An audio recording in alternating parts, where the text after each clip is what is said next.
Okay, good afternoon. I'm going to call the regular Parks and Recreation Commission meeting to order for Wednesday, December 14th, 2011. If we could all rise for the pledge, please.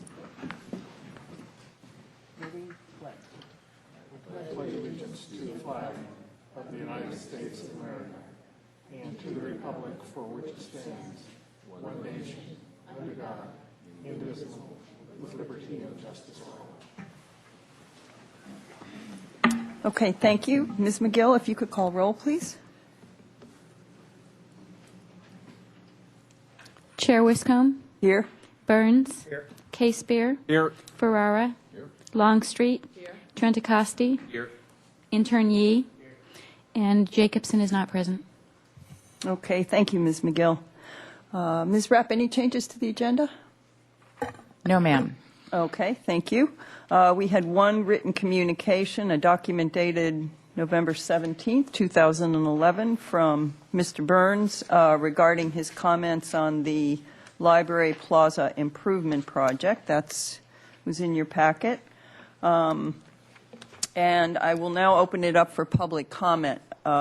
Any member of the public may address the Commission for up to 1 minute on any subject within the jurisdiction of the Commission that is not scheduled for public discussion before the Commission. Is there anyone here for public comment on an item not on the agenda that didn't fill out a slip? Okay, fine, then we'll close public comment and we'll move on to community service recognition. And our first item on community service recognition is recognition of Kyle Kovacs for the Eagle Scout Project. And we have Mr. Escobar here. Good afternoon, Chair, Commissioners. Today I'd like to recognize Kyle Kovac, who's with Boy Scout Troop number 37. Kyle came before us March 14th, 2011, wanting a particular Eagle Scout project, and we sat down in my office several times trying to decide what project to select. We decided on having him build this a couple bat boxes, and we selected bat boxes because we discussed that with our IPM program. We thought it'd be a great pilot project to get started. So Kyle went through and researched the project very thoroughly. Kyle said he'd go through and build these particular boxes. Kyle, you can come on up now too, sir. So we had Kyle go through and build these boxes. He researched it. He worked with his team of Boy Scouts. Kyle went through, and not only did he build us 3, he went through and went the extra mile and built us 10 beautiful bat boxes. And I did go through and provide you with some photos so you can see how we went through that particular project. And Kyle did an outstanding job. Kyle did go through and receive his highest merit as a Boy Scout, and that's the Eagle Scout Award. So it was outstanding. And Kyle was a great communicator, would call me, email me, and we discussed things. And it was Kyle 100% leading the charge, and I mean, just outstanding. So I look forward to seeing Kyle somewhere doing some really great things as he moves forward and graduates from high school and heads off to college as well. So Kyle, great job. Thank you so much.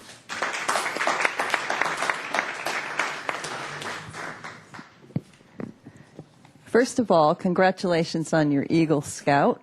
That's wonderful. And on behalf of the Parks and Recreation Commission and the Parks and Recreation Department, we'd like to present you with this Community Service Recognition Certificate for the bat boxes. 10 bat boxes, that's great. So you really doubled your effort. And what I want to know from you, though, Kyle, is how long did it take you to actually figure out the design? Because I went and Googled bat boxes, and I came up with a whole bunch of different designs. So yours look really neat. We have pictures. The Commission has pictures, and I just kind of like to know a little bit about how you arrived at the design.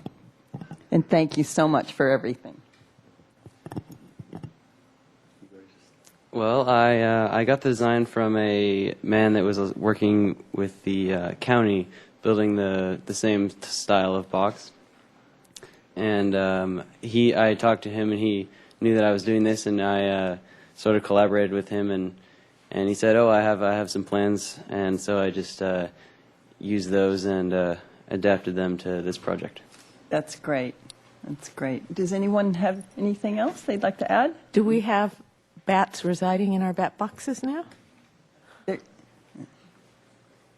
Not currently. We plan to install those sometime in the future. We'll be looking forward to seeing the bats. As I just want to say congratulations. Now you're an Eagle Scout now? Yes. Where do you go from there?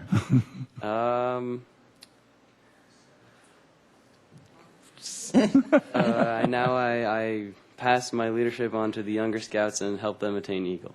Beautiful. That's Thank great. you. Very good. Burns. I'm also an Eagle Scout, and what you'll find is 5 years from now, 10 years from now, you won't be wearing it on your sleeve, but just you'll have conversations with people and you'll realize that person really seems to know what they're doing, and you'll chat and you'll find out that that person is also an Eagle Scout.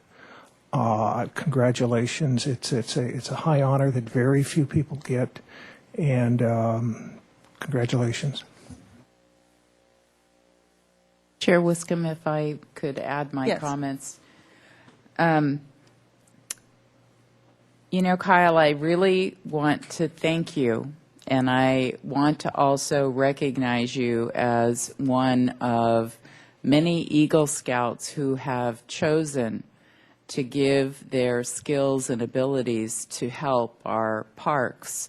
And over the years, I mean, I think a lot of people in the community don't realize how many Eagle Scout projects have benefited them when they visit our parks. So I want to thank you, and I want to add my congratulations to you. Thank you. Thank you so much, Kyle. Okay, we have second community service recognition for the Santa Barbara Master Gardeners.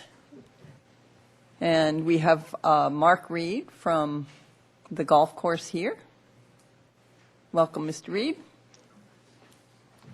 Madam Commissioner, members of the Parks and Rec Commission, my name is Mark Reed. I'm the golf course manager at Santa Barbara Golf Club, and I'm here to recommend that the Commission recognize the Santa Barbara Master Gardeners for their installation and maintenance of the Santa Barbara Golf Club Butterfly Garden. In September of 2011, Lynn Kirby, Master Gardener and avid golfer, contacted Santa Barbara Golf Club with a proposal to plant and maintain a butterfly garden on the 11th tee box. After several discussions, Ms. Kirby finalized design plans and selected a variety of native plants that naturally attract butterflies and hummingbirds. Some of the native plants that that can be found in the butterfly garden are white and purple lantana, Mexican sage, sweet pea shrub, and lavender. Not more than 5 minutes after installation was complete, hummingbirds and butterflies began to descend on the garden, as Ms. Kirby had assured us they would. The public's reaction to the garden has been so overwhelmingly positive, we have decided to add more butterfly gardens throughout the golf course in the spring. If it were not for the vision and support of the Santa Barbara Master Gardener Program, this wonderful addition to Santa Barbara Golf Club could not have happened. The Santa Barbara Golf Club would like to thank Master Gardeners Lynn Kirby, Marte Anderson, Bruce Dodds, and John Shute for their hard work and dedication, for without it, this beautiful garden would not exist. Thank you.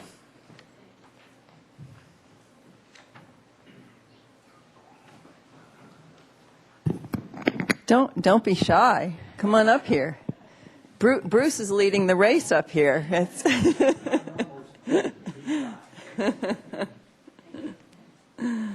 Okay. The Master Gardeners do such wonderful things for our community and for parks and recreation, and we really thank you for all your dedication. It's wonderful to see, and it's great to see a group of individuals from an organization get together and make it happen, and you really do, and we really appreciate that. So this certificate is for John Shute. Thank you very much. And Lynn Kirby. And I have to add a little special, thank you, Lynn. I have to add just one special comment about Lynn. She won a golf tournament today. So it's been going on for 2 weeks, and she won it today. So butterfly garden and a golfer. So Marte, thank you so much for all you do. Marte is a recent graduate of the Master Gardener program and a tremendous asset to the program. And a not so recent graduate of the program. Bruce, thank you so much. I want to add, there's the person who we all owe it to, because she said, let's do it, and she did it. She was great.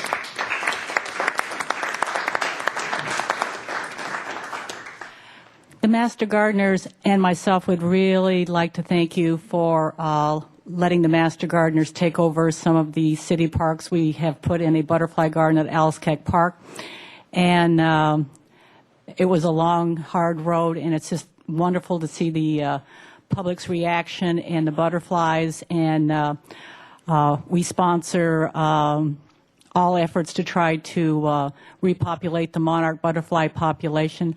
I'm also a docent out at the city of Goleta, and our leader said this year, you know, Lynn, it's going to be a down year.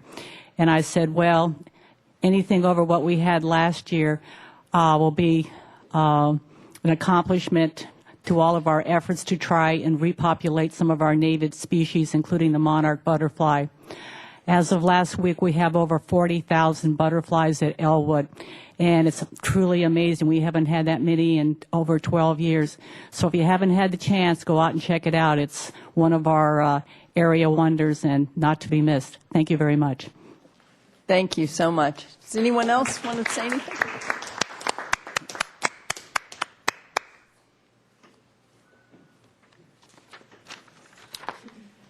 Okay, we have one final community service recognition, and that goes out to the outgoing members of the Street Tree Advisory Committee, and Mr. Downey is here for that. Chair Wiscombe and Commissioners, it's with a sad heart that I'm losing 3 members this year. Their dedication and hours of service to support the community, this commission and the Parks Department, goes without saying. They've achieved some wonderful things. 2 of those members are here today. Carol Bornstein could not be here today. But Karen and Ricardo both served about the same length of time, countless hours, difficult projects, the Library Plaza, the Upper State Street designations, the West Beach pedestrian project. I could go on and on. They spend so many hours, and their dedication and their varied opinions are extremely valuable to the decision making of this body. I personally would like to thank them for their dedication and efforts to make it an effective and vibrant Street Tree Advisory Committee.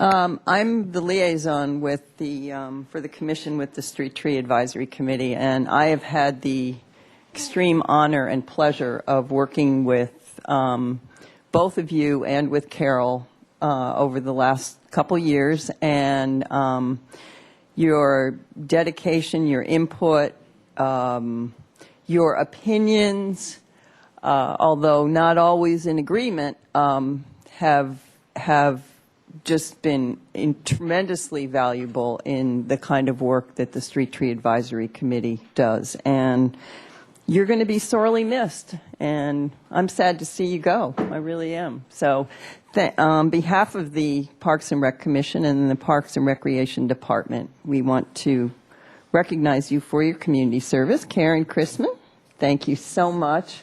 We'll miss you. And Ricardo Castellanos, thank you so much. We're going to miss you, and I know you're both on to new pursuits, and we definitely wish you well in those. You want to say something? I'm sure you haven't seen the last of either of us. So. Yeah, I just want to say thank you. It's been a wonderful, challenging experience. I feel like I've learned so much and have been able to participate in the process. I want to say thank you. I really appreciate it. And, my fellow members, it's been great. I joke with my husband all the time, it's like earning a master's degree, at the end of the day, and I'm so glad I did it. So thank you. Yeah, I echo Karen's sentiments as well, but I also want to thank the staff. I mean, we do a lot of work, but they put in probably 10 times as much as we do just to get us information we need to form the educated opinions and suggestions for you guys. And to thank you, Leslie, for always being there with us. So, thank you. Thank you very much.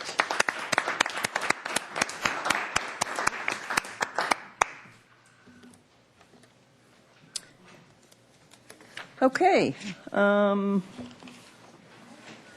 We are going to move on to the Youth Council report. Mr. Yee, welcome. Hey, Chair Wiscombe.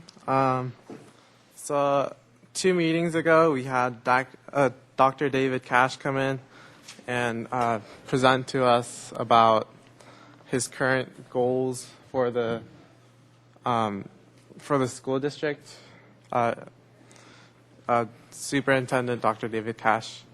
So he told us that this year he's really focusing on listening to the kids, the teens, and finding out what the real issue is in schools.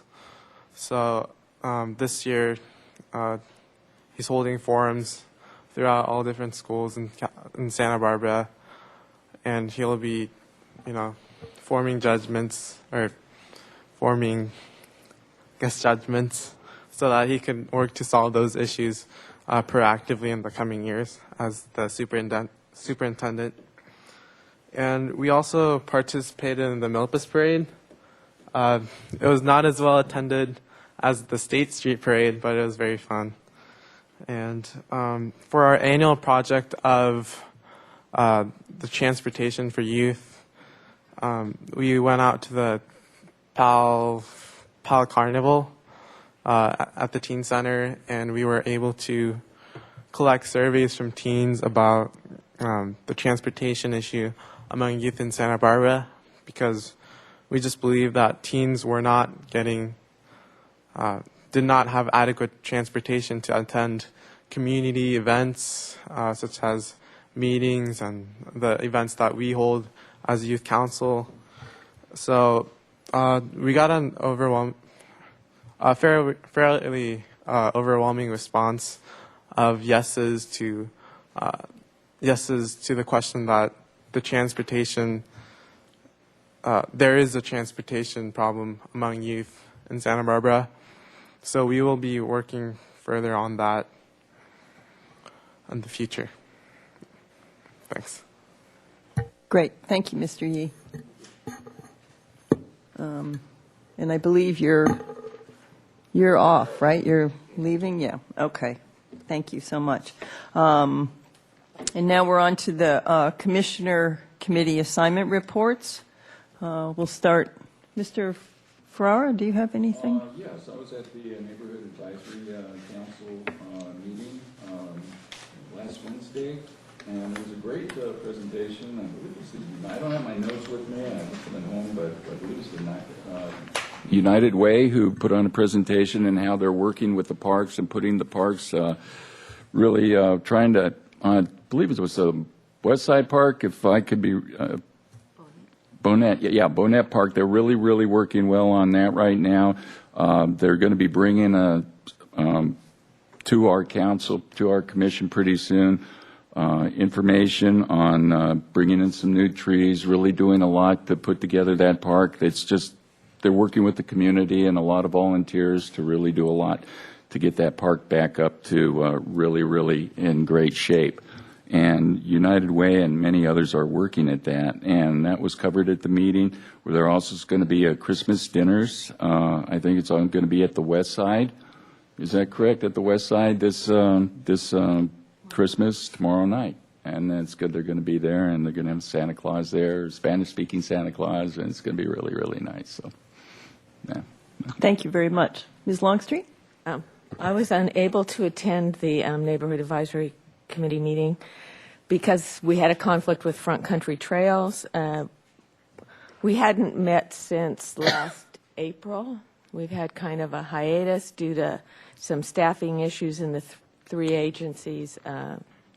Budget cuts have hit that project fairly hard. The reorganization within the county and the Forest Service had a lot of commitments with fires this summer. But we met again, and we are moving forward with some of the projects, and our goal is to complete some of the assessment projects. Staff, we just listen to it. Staff does all the work. Let's be frank here. And I will let Mr. Burns report on the Park Foundation, since we seem to be on the same meeting cycle. It's and actually, to follow up on the Front Country Trails, actually there is somewhere between no funding and limited funding, and so actually we may end up having some of the stakeholders do some of the projects because we really do not have funding for staff to do projects, and we will know that at the next meetings. And I think the next Front Country Trails Task Force meeting is in April, but I'm not 100% sure, but I will let the group know before then, this group know. The Park Foundation, which BB and I are also on, is also realizing that there is limited funds and have a fundraising event going on, not an event, a drive, and we're actually getting funds from the community to help maintain the parks. It's unfortunate, and I think this is my third year on the board, or the commission here, is that it's really sinking in that there is just no money to do very much of anything here, and we need to outreach a little better to the community, and the community needs to step up a little bit to make things happen, because this is a beautiful community, and we don't want things to look a little ragged if we don't have to. So with that, on that positive note, I'll pass on. Thank you, Mr. Burns. Mr. Casebeer. Yes, I had a busy month this month. I attended the Mackenzie parking lot dedication, and for those of you that aren't aware, Mackenzie Park has a parking lot that was kind of wrinkled with roots and potholes, and so between Measure B funds, the Creeks funds, and some general funds, we rebuilt this parking lot in order to soak up the storm water runoff, and which will help to purify the toxic things that end up on parking lots. And so that was an exciting time. I also attended a Park Foundation event where we toured many of the local parks and recreational facilities, and it just reminded me of the wide breadth that Parks and Rec covers from one end of this town to the other. It seems like about every other block there's something that's Parks and Recreation is up to. And I am the liaison from Parks and Recreation to the Creeks Advisory Committee, and I attended their meeting this last month. And one item of interest that's coming up is the Mason Street Bridge. This is the bridge in back of the California Hotel, where it crosses Mission Creek, is scheduled to be taken down and a new bridge built. And at the Creeks Advisory, Public Works made a presentation, and part of this project will necessitate the removal of a 80 to 100-year-old sycamore tree that has grown from the banks of Mission Creek. And there was a lot of discussion at the Creeks Advisory why we can't save this tree. Then the following week, I attended the HLC, Historic Landmarks Commission, and Public Works made a similar presentation, and they had a similar reception from Historic Landmarks. Why do we have to remove this tree to build this bridge and widen the channel? And so, in fact, at 5:30 this afternoon, I'll be attending this month's Creeks Advisory Council meeting where Public Works is coming back with another recommendation. And I hope that the sycamore tree will live to see another century. Thank you. Thank you, Mr. Casebeer. Mr. Trent Acosti? Yes, there was no meeting of the Golf Advisory Committee last month, but I did want to mention that we have crafted a couple of lesson packages that you'll see advertised just in time for gift-giving season. One is geared for beginner golfers that have either never golfed before or just starting to, very attractively priced at $99. And another package geared more towards people who regularly golf, and that's $199. And we're hoping that this will attract people to the sport that have never played before and bring people back that maybe have laid off for a while. Thank you. Thank you very much. I hope those are successful. I'd probably be in the beginner category. I've played for years, but I never get any better. So. Okay. I attended the regular Street Tree Advisory Committee meeting on December 1st. Phil Sudik from Historic Landmarks Commission was there in attendance briefly. STAC, as well as the commission, had reviewed the Library Plaza project, and apparently when HLC reviewed it, they want to see another proposal that perhaps saves the eucalyptus trees. So that's where they stand on that right now. And we did our normal site visits and reviewed the trees that are on our agenda this evening. And Mr. Casebeer covered the Mackenzie Park parking lot project, which was very exciting. One thing he didn't mention is that we actually had a water truck there to see how it worked, and it works really, really well to drain water. So that's that. That concludes our commissioner committee assignment reports. Commission and staff communications. Ms. Rapp? Chair Wiscombe, I have just a couple of things. First, congratulations to Commissioner Trent Acosti. I understand that he was officially appointed for a full 4-year term yesterday by City Council. So I did congratulate him before the meeting. I am still waiting for the official notice from the City Clerk's office. But thank you for applying after serving this interim term, and we look forward to your contributions over the next 4 years. And also, I wanted to make an announcement about the city furlough and the Parks and Recreation operations.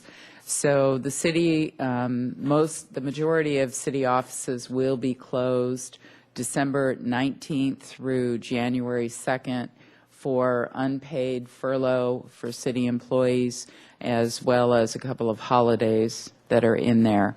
For Parks and Recreation, our admin offices are closed. Many of our facilities still have programs and activities going on, so we will have staff working in those facilities over the 2-week period. We will have park staff on duty, and also at the golf course. So, and as needed, we will have staff who will respond to issues that come up over the 2-week period. There is a more detailed list of parks and of different offices and facilities and programs on the city's website. So I encourage people to check that if they have questions.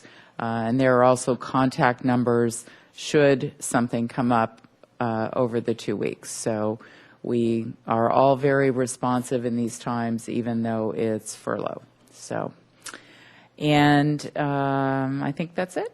Thank Okay, you. thank you. And just moving right along onto consent calendar, do you have any information you want to give us on the summary of council actions, or? Okay, they're in our packet. So we'll move on to agenda item number 5, which is. Madam Chair, I think we should acknowledge Santa Barbara Beautiful's contribution that is always very well received, and $30,000 is a great gift to the community in trees. So thank you to Santa Barbara Beautiful. Okay, thank you. That's very important, yes. Okay, so we're moving on to approval of the minutes for action, and we have 2 sets of minutes, one for Sunday, November 6th, 2011, which was the Park Foundation, Parks and Rec Commission site visits, and then the regular meeting for the 16th of November. We can take them, if anyone has any comments on either one of them or changes, or if not, we can put them together. I would move the acceptance of the minutes of November 6th and November 16th, 2011. Second. Okay, any discussion? All in favor? Aye. Aye. Okay, moves unanimously. So that closes that item. And we are on to Street Tree Advisory Committee items. The first one is item 6A1 at 33 West Victoria Street. Mr. Downey? Chair Wiscombe and Commissioners, 33 West Victoria Street is the Victoria Inn, our theater, excuse me. The theater is proposing a project to change the access to the building to improve ADA access, and their design requires removal of street trees. Their proposal is to remove 3 queen palms, the 2 tall ones that you see in this photo, and the smaller one at the corner, and a 6-foot tall king palm. The Street Tree Advisory Committee reviewed the project and visited the site. They determined the king palm would be of value elsewhere, and their recommendation is to approve the removals on the condition that they replant the trees proposed in their project and save the king palm for the city's use elsewhere. Okay, thank you, Mr. Downey. I don't have any comment slips on this item, but I do see Martha in the audience. Martha DeGasis? DeGasis, okay, and she is the applicant on behalf of Arcadia Studios. If anyone has any questions for Martha. So seeing that there's no public comment on this item, I will open it up to the commission for questions and discussion. I do have a question. How does this fit with the project across the street? Is there anything happening? I mean, I don't know where that one is, but I know we've talked about the trees and things. Chair Wiscombe and Commissioner Longstreet, this is unrelated to that other project. I know there's some involvement with Arcadia Studio and for both projects, but I don't have an update for that other project at this time.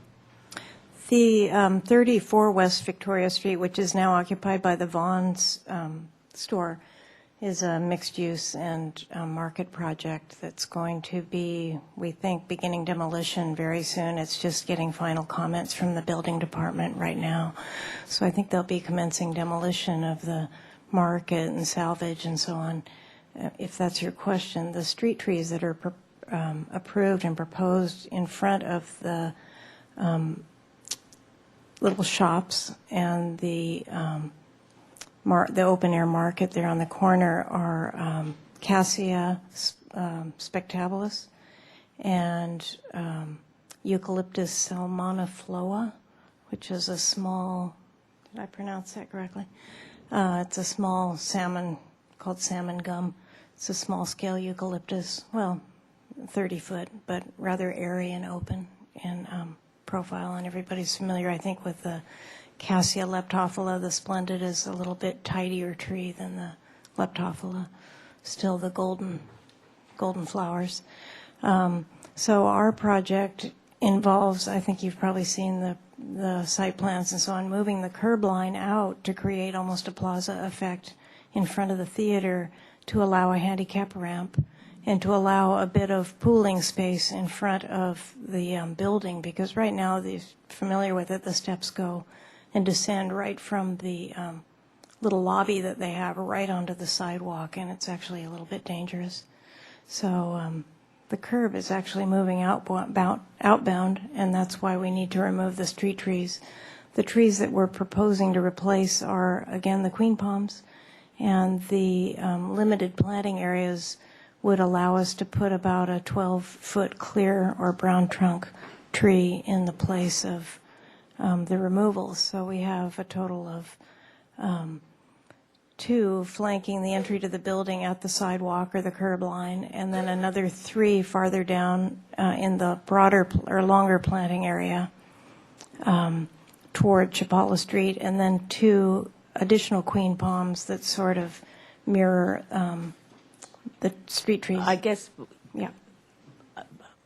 to cut to the chase a little bit, are we going to have a cohesive block, is what I'm asking. I think it's going to present a varied profile from one side of the street to the other, and yet when you view the 2 projects together, which I think one of the exhibits that we have in the little package there, you do get a sense that the projects are linked because of the enhanced pedestrian quality on each side. Okay. Yeah. So the buildings are entirely different, and I think the pedestrian experience on each side of the street will be different, but I think they'll mesh well together. Okay. Just when we have 2 major projects, I like to make sure that we're thinking They're in looking totality. at each other, yeah. Good point, yes. Mr. Burns? Yeah, this is actually a little off the subject, but we're losing 6 parking spaces, it looks like.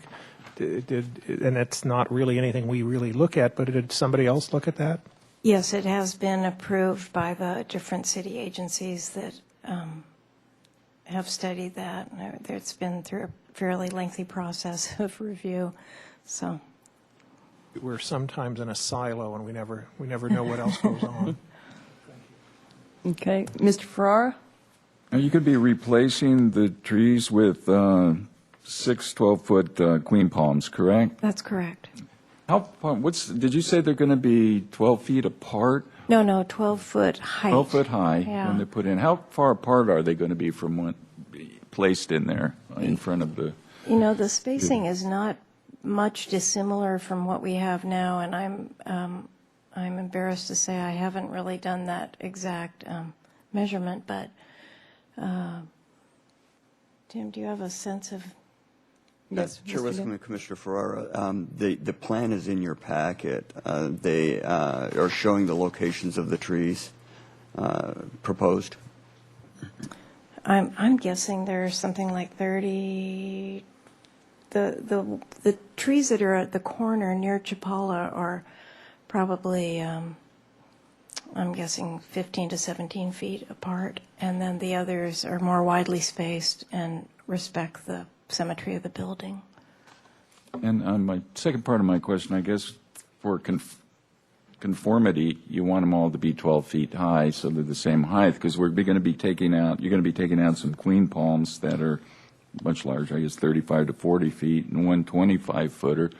Is it possible, I don't even know, possible to take one of those queen palms and put it in place where you're going to put some of the new queen palms? It's a good question, but the viability of a really tall tree like that is, from what I understand, not a guaranteed situation, and the logistics of craning a tree like that back into place, much less stockpiling it during the construction period, makes it unfeasible. Yeah. Okay, thank you. Okay, Mr. Casebeer or Mr. Trenikoski, do you have any questions? Okay. I'd move I'd make a motion that we concur with the recommendation of the Street Tree Advisory Committee for the project at 33 West Victoria Street. I'll second. Any other discussion? Okay, all in favor? Aye. Aye. Okay, that passes unanimously. Congratulations, you have a Thanks very project. Chair Wiscombe, yes. if I may interrupt, one of the applicants for the advisory committees in item number 7 has just notified us that he actually has to leave very soon.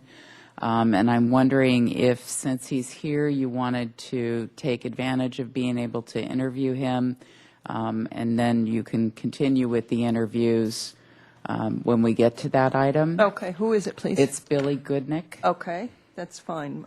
Why don't we do that? Mr. Goodnick, welcome. Hello, Chair Wiscombe and Commissioners. What do you want to know? Well, I think we want you to tell us a little bit about your experience and why you think you would be a value to the Street Tree Advisory Committee. Okay, put some notes together. We have a rather daunting list of questions that we could grill you with when you're done. Hazing and all that sort of stuff. Well, the promise was that I was going to learn a secret handshake, so I will endure. Billy Goodnick, I've been a resident of Santa Barbara about 35 years with a little hiatus to go to school. I'm a registered landscape architect, currently have a private consulting firm. I'm it. I don't think I can call myself a firm. In my past life, I was city landscape architect for 22 years, sitting over there occasionally. And in the gap between Dave Gress serving and Tim coming on, I sat in Tim's position running this or whatever, staffing the Street Tree Advisory Committee for a while. So I'm very familiar with what they do and the excitement around every corner.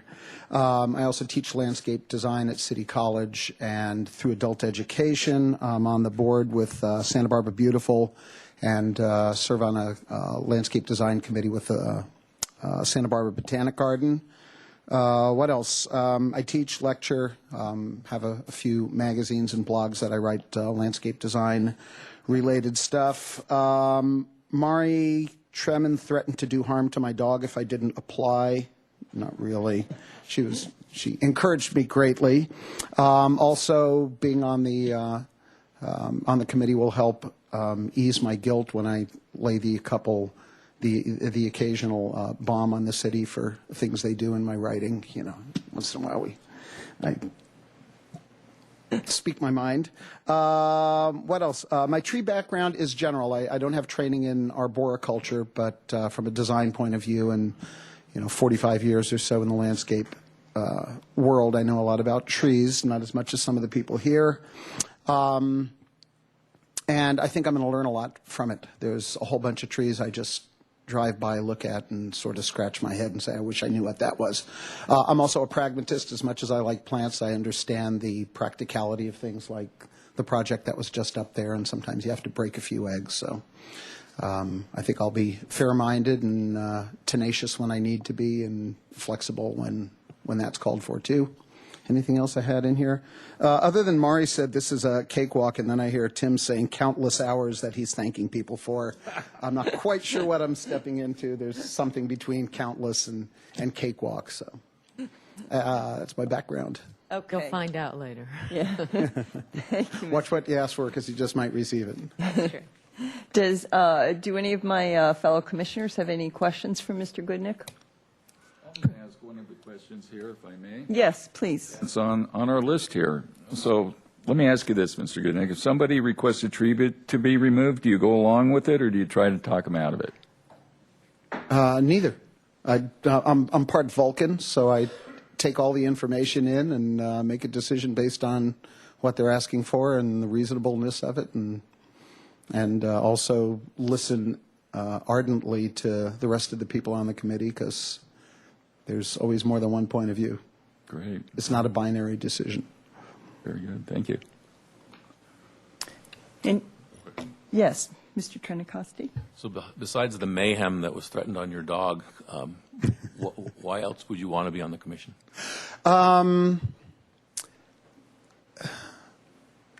Well, partly the education. The other is I like to give back, and have if I've got certain talents and I can use them for the benefit of the community. I mean, that's part of what I did for 22 years here.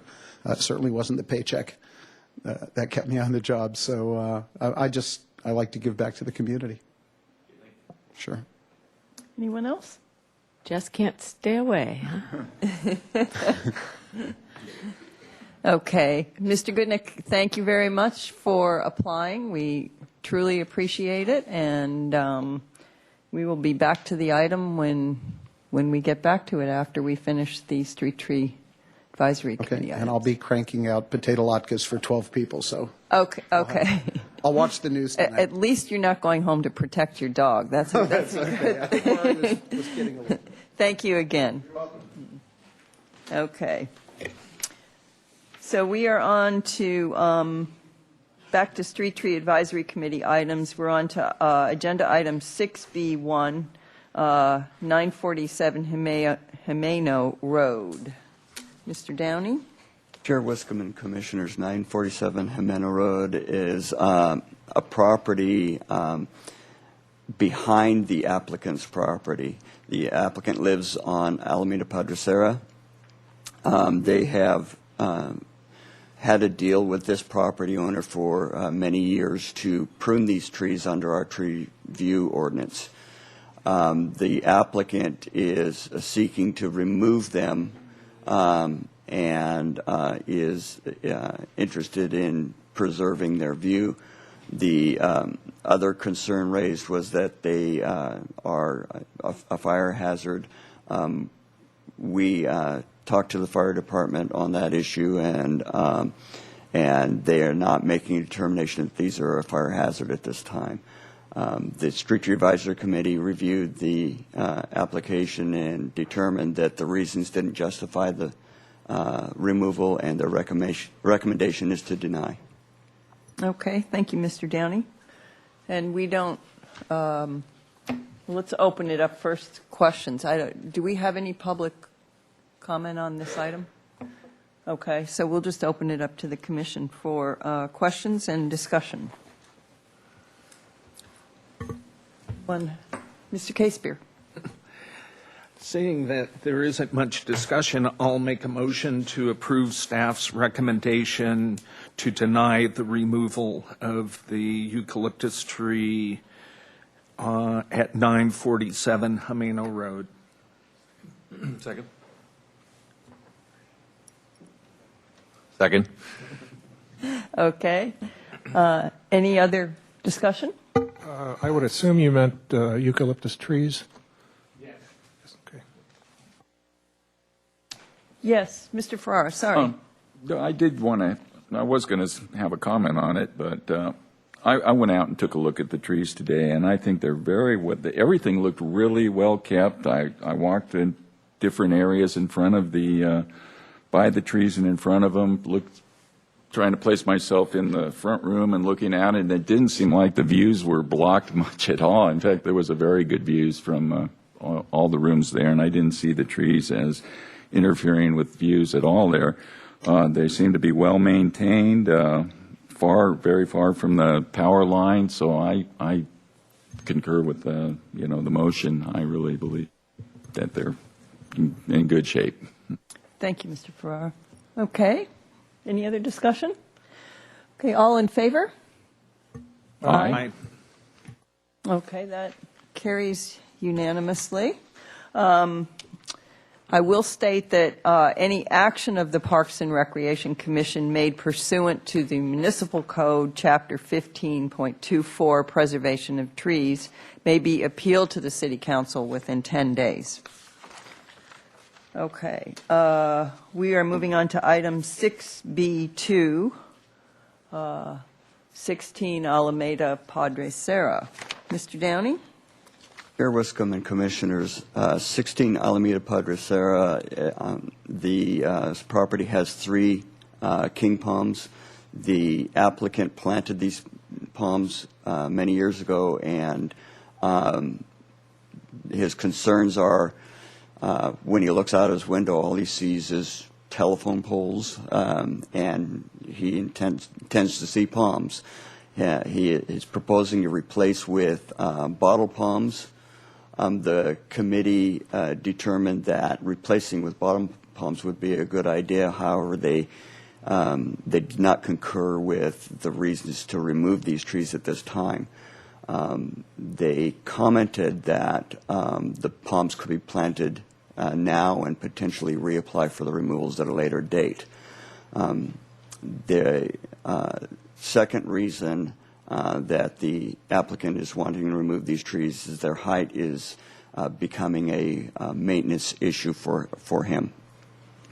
The Street Tree Advisory Committee determined that the reasons didn't justify the removal and recommend that this application be denied. Okay, thank you, Mr. Downey. Do we have anyone on this item? No. Okay, so I'm going to open it up to the commission for questions and discussion. Yes, Mr. Casebeer? Well, I think the idea of that's stated in our information of having the owner suggesting to the owner that they go ahead now and interplant bottle palms between the existing palm trees would improve his view so that he isn't looking just at telephone poles and trunks of palm trees, and we get to preserve these beautiful specimen trees. I would support the denial. Okay. Mr. Burns? Yeah.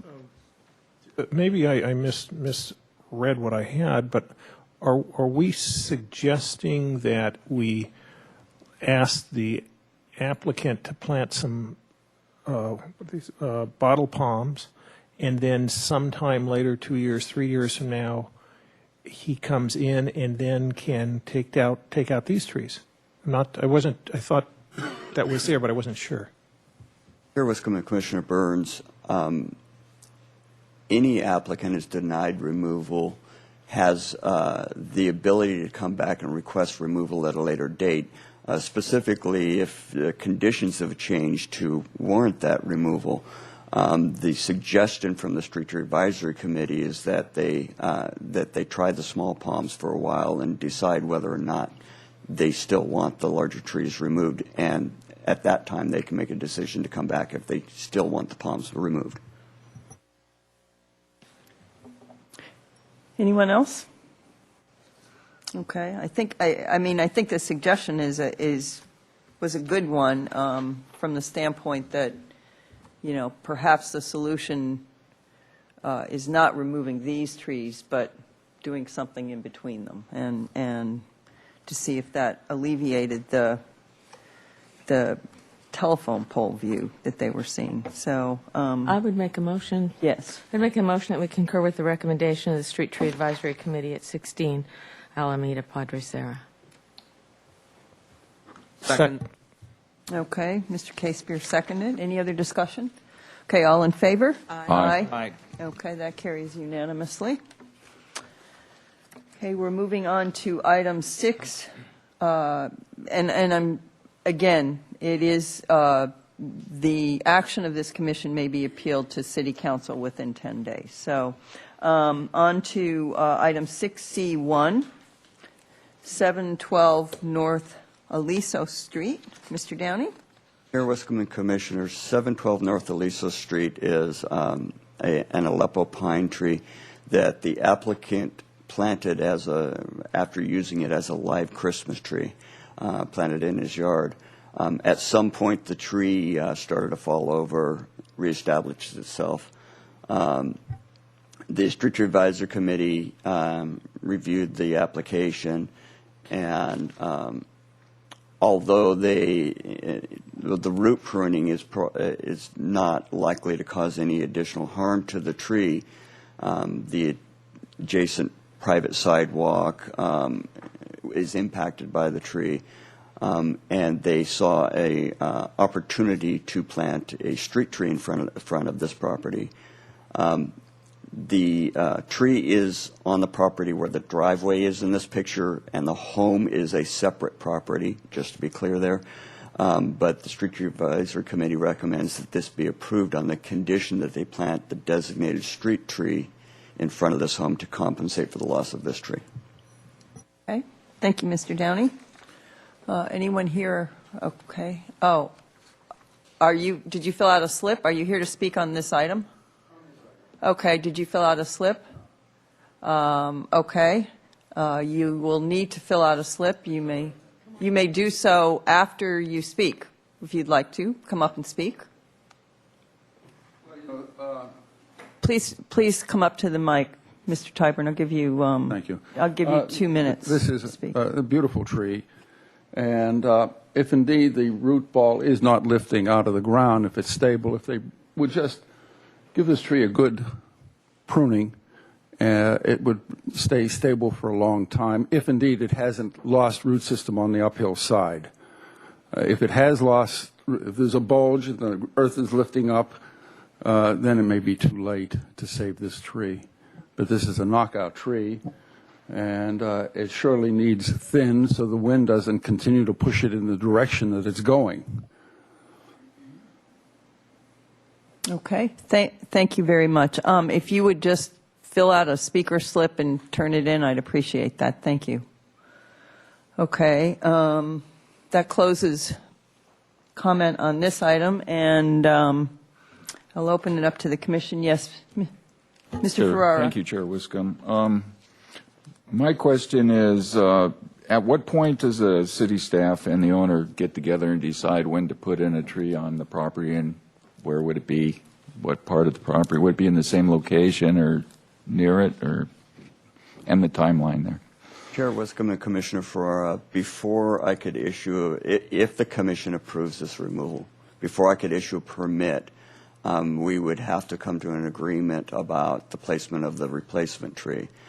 It would be a street tree, so it would be closer to the street, somewhere along the property, away from utilities. But that would be it would be up to them if the commission concurs with the Street Tree Advisory Committee to work with me to determine the exact location. So then, at some point, they will put in, if we follow through and concur with the Street Tree Advisory Committee, they will at some point do that, put another tree in to replace this one. Chair Wiscombe and Commissioner Ferrara, if this commission approves the removal and the condition, they won't be allowed to remove the tree unless they plant another tree. Thank you. Okay. Any other questions or discussion? Okay. I think on this particular tree, when I know that when Stack went out there to look at it, there was a remodel done on the neighbor's property, and I think that several members of Stack determined that the severe root pruning had occurred with the installation of that foundation for the remodel, and that the status of this tree might be compromised because of that remodel. But that's, at least that was my understanding, part of the rationale. So do I hear a motion on this?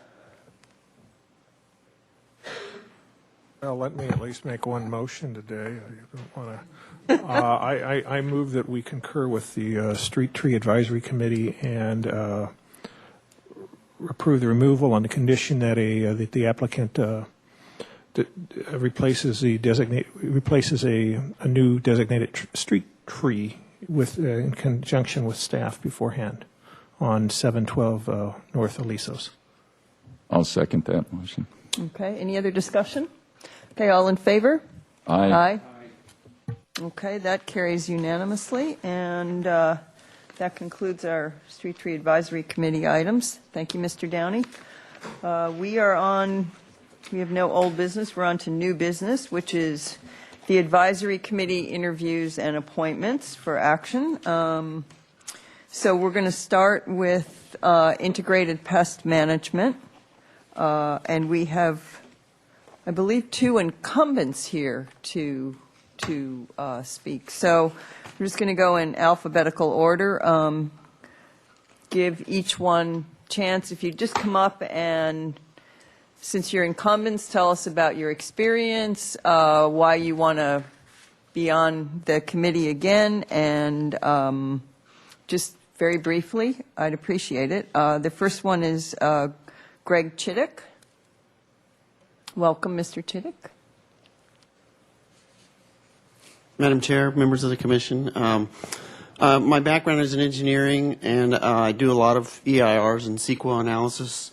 A lot of it related to toxic materials, so I have a background in this area. I became interested about 10 years ago when my kids started elementary school at Roosevelt, and I worked with then Jeff Cope in developing the IPM strategy, and I've just been with it since then. It continues to interest me.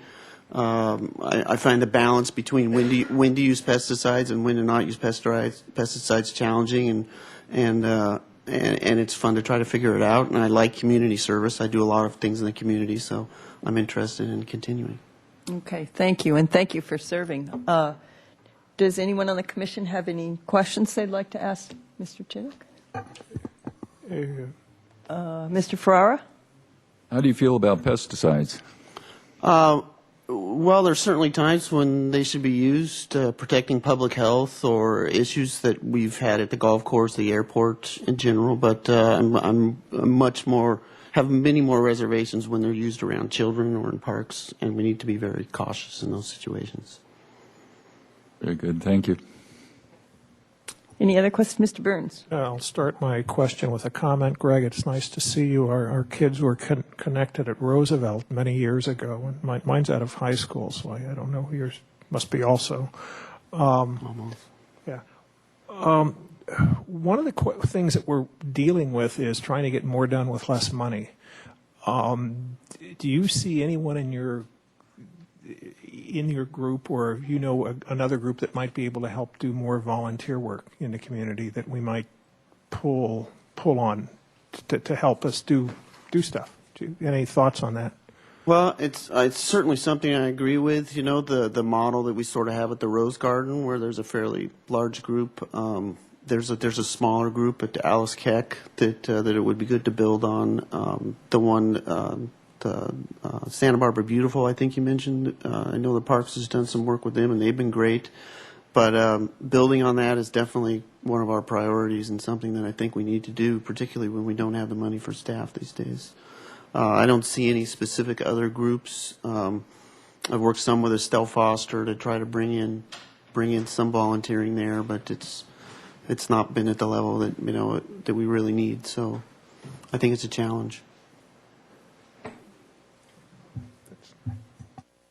Any other questions? Okay. Thank you very much, and thank you for serving. Really appreciate it. Okay, the next one is Kristen Labonte. Is that Labonte? Okay. Welcome. Thank you. It's been my pleasure serving on the committee for about 5 years now. I've been a resident in the area for 17 years. My background is in geography and library sciences, and I have been working on I've been working at Farmers Market for a little while now for organic producer, and I've been getting experience that way. I also work on my friend's vineyard, which is a sustainable vineyard, and I'm the advisor to the Greenhouse and Garden Project at UCSB. So I have a broad background, and I also have a desire for more knowledge. So on this committee, when we see that there's an opportunity to maybe introduce something new to our list of approved kind of low toxicity pesticides, that we investigate it thoroughly and adopt it when we see it's necessary. Okay. Thank you, Ms. Labonte. Any questions? Mr. Ferrara? How long have you been on the committee so far? I think I've been on the IPM Advisory Committee for about 5 years. 5 years. Yeah. Helene suggested I joined it. What are some of the changes you've seen, if any, within that period of time? Reduction of staff on the ground. People to actually do the work. So we've seen kind of a greater desire by the staff to increase the use of low toxicity herbicides mainly. So we've had to kind of give and take a little bit and investigate when we see it's fit to use something and when we think that the staff can still do it. But if we can get volunteers to do some of the hand weeding, that would be fantastic. But I think that we might need to do something like get a volunteer coordinator in place, because that's the biggest challenge is what needs to be done. And I don't think Santos can do it all by himself. And so I think it would be great if we could get somebody specifically to do that kind of work. Anyone else? Mr. Burns? You weren't putting up your hand to say you wanted to be the volunteer coordinator. I mean, I just No. Someday when I have a lot of time. Okay, yeah, that is, I think, the biggest issue we have. And if you have any thoughts on how we can get volunteers, a lot of us are scratching our head and not coming up with a good group of people. Everyone's very willing to help a project and maybe plant a tree or do something. But the annual, continual tedium of maintenance, nobody jumps up and down and says they want to be there. So it's just, if you can help us think of ways to make that more exciting, and Yeah. that would be great. Yeah, we've talked about it at meetings before, and it would be really nice if we could get perhaps some of our larger corporations in town to sponsor a park. Then maybe we could get more staff to take care of it. So maybe it's just something that popped into my head, especially if there's an area where the business is located. If we have an adjacent park, it might be kind of an option. Great. Anyone else? Okay, thank you very much. All right, thank you. Thank you for serving. Okay, so we have openings for 3 community at large members, and we have these 2 incumbents. So does anyone? I move we appoint Greg Chittick and Christian Labonte to the IPM committee. Okay. Second.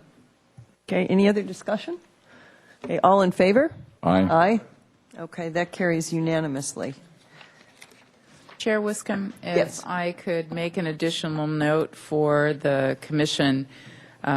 We have had a vacancy in the PAC position for quite a while, and that's the Pesticide Alternatives Awareness Council, or I'm not sure if that's the C. But I've asked staff to actually send that organization a letter and ask them to appoint someone to serve, to represent, because if in fact we, cannot have a representative from PAC, then we might need to go to council and just have them remove that assigned seat so that we can try to fill it.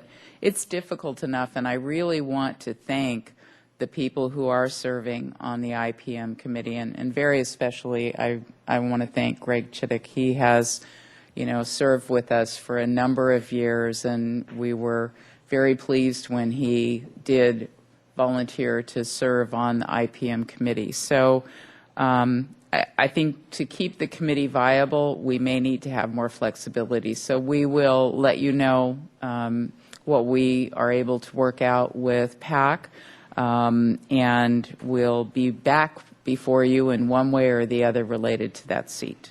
That's great. I was actually wondering what PAC was. No. Okay. And I'll just say, because we have so many new commissioners, PAC was a real, and may still be, so I'm only going to talk in terms of our development of the IPM program. They were very involved, very vocal. They brought community concerns forward during the development of that policy.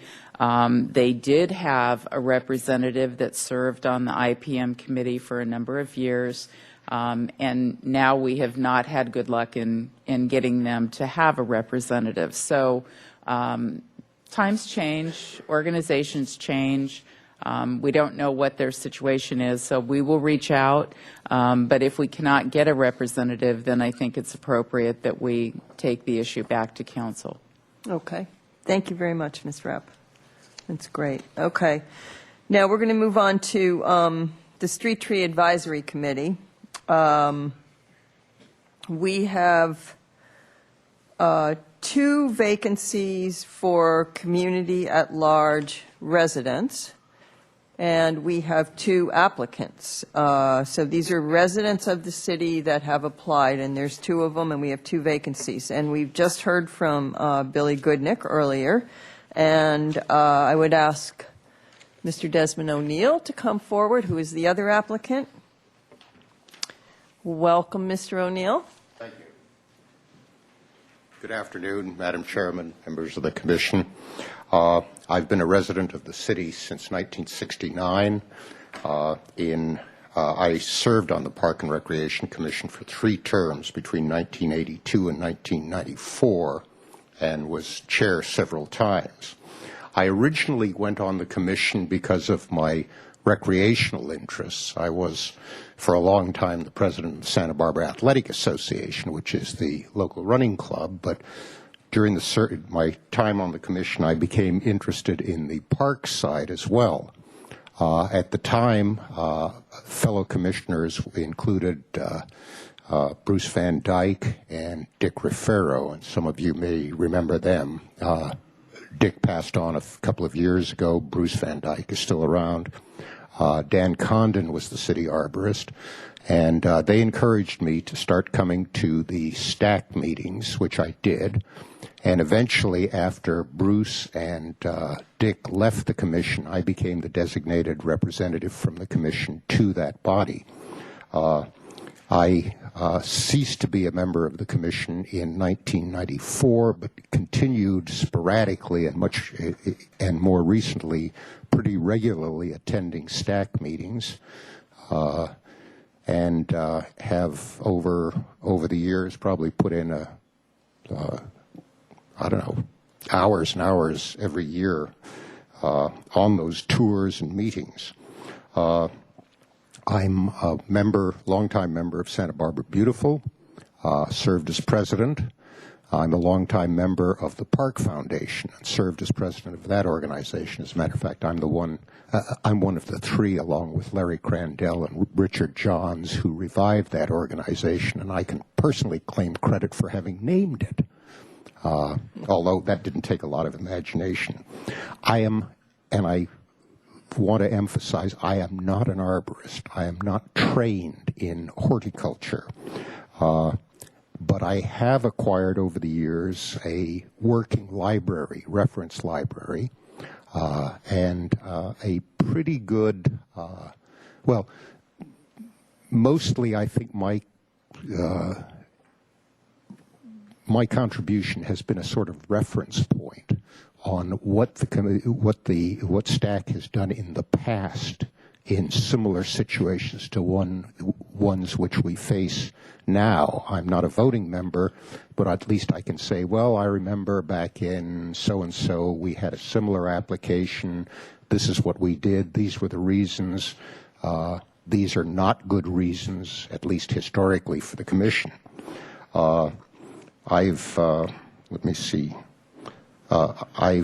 also come to know most of the members of staff who are concerned with these matters, who are here, and I also bring to the work an enthusiasm for the street tree inventory and its preservation.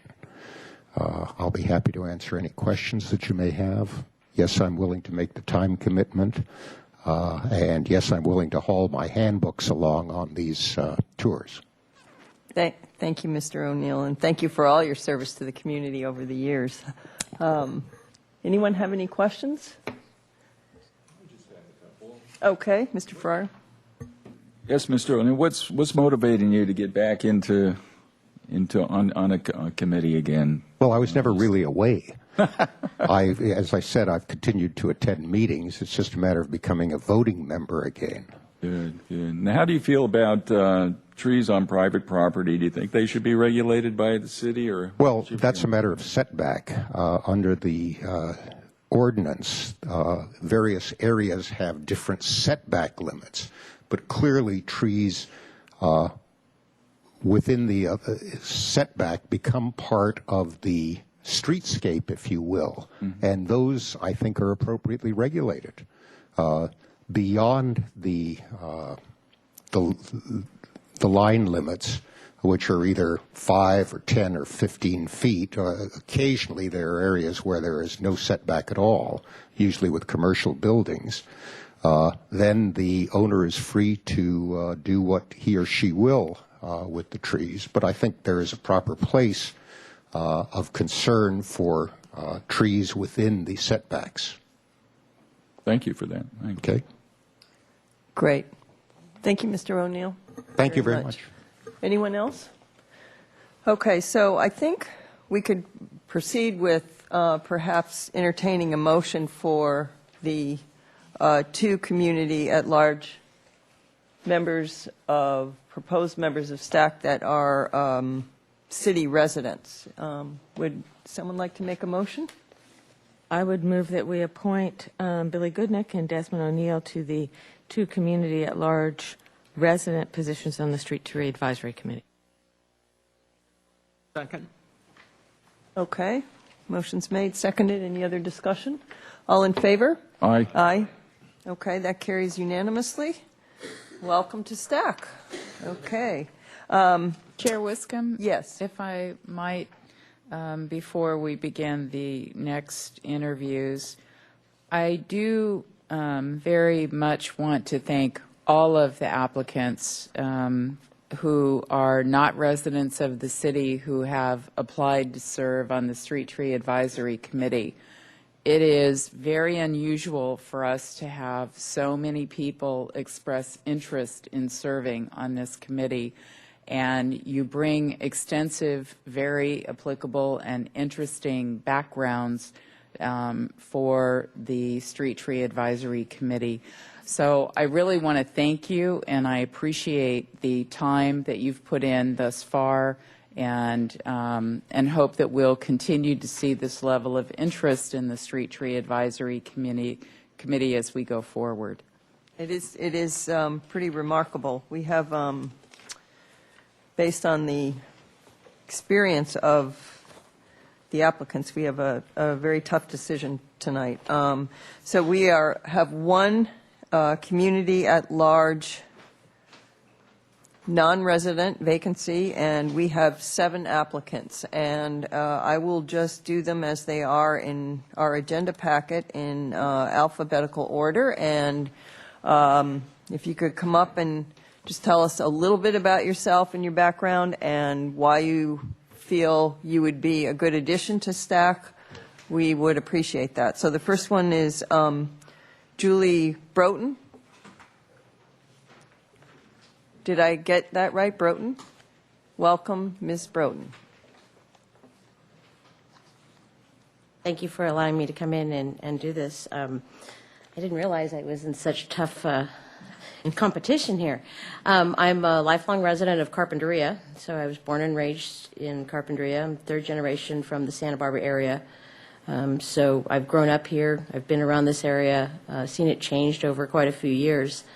My background initially was in art, not quite of a way to make money in that, so went into other things, went back to college to actually get a veterinary degree, took a field botany course, and realized that plants and trees were really what I was loving about everything. My undergraduate degree from UCSB is in ecology and evolution, which is a field biology degree, but I emphasized in plant physiology and plant anatomy. After graduating from UCSB, I worked at the Botanic Garden, helping to develop the USDA plants database and helping to catalog their herbarium specimens. From there, I worked for a company called S&S Seeds, doing native wildflower and tree restoration throughout Southern California. Went back to get my graduate degree. I am a PhD candidate at UCSB in the geology department, but it is in plant paleobotany. So my emphasis is the history of plants in California. I currently work for Rincon Consultants as a certified arborist urban specialist. I'm also a tree risk assessor, trained for that, and have been doing multiple areas of tree health, tree inventories, general biological surveys, hydrology work throughout the company for the past 5 years. Great. Thank you very much for that Appreciate it, and thank you for applying. Questions? Yes, Ms. Longstreet? Are you familiar with the city tree ordinances and how they've developed over the years? Not necessarily how they've developed over the years. I have done some tree assessment in the city of Santa Barbara. I've also worked extensively with the county doing tree removal plans and tree restoration and mitigation plans. And other than just being involved in a lot of other counties and cities with their ordinances, I have quite a range of experience from Monterey County down to San Diego County with dealing with municipal ordinances and trying to develop mitigation measures and tree removal problems, questions, concerns. Anyone else have a question? Over here in Santa Barbara, we have a lot of people who want their views, and sometimes trees will be, might be blocking that view. What's your feeling on views and whether somebody should be able to have a tree removed for a view or not removed? I think one of the first things that really should be looked at, regardless of the view, is the health of the tree. Is it something that is having problems? In other words, is it causing the sidewalk to buckle? Is it doing other problems that may warrant that removal of the tree, regardless of whether the view is there or not? There's other alternatives. I think trimming of trees, pruning of trees, right tree, right place. Instead of just a complete removal of a tree, a replacement by another tree that still provides aesthetically pleasing view for everyone around them, as well as a good view for the person who owns the property. Okay, any other questions? Okay, thank you, Ms. Broughton. Yeah. Thank you for applying. Okay, we'll move on to Mr. Mark Crane. Welcome, Mr. Crane.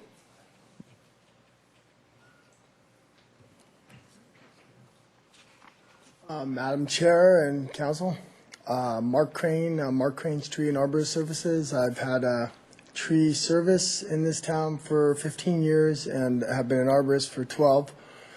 And I've applied for this position because I think I'm qualified in the aspect that I've worked with the County of Santa Barbara for many years, in situations where trees had to be removed, contracting out to do so. Worked with the city of Ojai and presently still do. That's where I reside now. I've moved there 8 years ago. I've been here since 1979 in the Santa Barbara area, moved up from Los Angeles. And, knowing how trees impact sidewalks, views, whether the tree is going to do well and thrive in that area just by knowing species specific as an arborist. And, those are things I would, look at, and drainage issues and things like that are something that would be of great concern. I work at both the colleges, UCSB and Santa Barbara City College, taking care of trees there and maintaining them. And, I climbed trees for 15 years, and I have 7 people on my staff, another certified arborist. So I think that, I have a pretty well-rounded knowledge of trees. I just got back from a seminar up in Incline Village, where I saw Duke back there. He was there, too. And I'm working on becoming a registered consulting arborist at this point, just to further, move along the scales and the ladder, up the ladder. And that's pretty much it. Thank you very much. Questions? Yes, Mr. Burns. Yeah, just a quick one. What other volunteer or, nonprofit volunteer organizations have you worked with? Really none. I'm pretty selfish with my time, I must admit. I like to ride my bike, when I'm not working. But, Tim Downey asked me to come out and, I do some contract work for the city and apply for this. And, I thought it would be, an interesting thing to do. I love the trees and the history of the trees in Santa Barbara. Having followed a lot of the people that have planted trees here, like Elwood Cooper and Mr. Franceschi, and, and knowing the species and all the different types of trees that they brought to the area, it's something that interests me. Yes, Mr. Farrar. Why are you motivated to be on the Street Tree Advisory Committee? What do you think you could bring to it? Well, when I look at trees, I look at the future of that tree in that situation. Lots of times trees are taken out of a container, and just plopped in the ground. If they come in a container, first of all, there's a lot of, issues right there. Having grown in a container, trees don't grow in containers in nature. So you get circling roots, girdling roots. You have to determine if that is a viable tree to even purchase in the first place for that spot. So I think selection of tree is probably one of the most important things, species specific to the area, and then the condition of the tree, the structure of the tree that you're putting in, and then the root pruning. Alex Shago he's a mentor in our industry's past, and he used to say, roots have trees, and I agree with that. So. Anyone else? Okay, thank you, Mr. Crane, very much. Appreciate it. Thank you for applying. Okay, Mr. David Holian.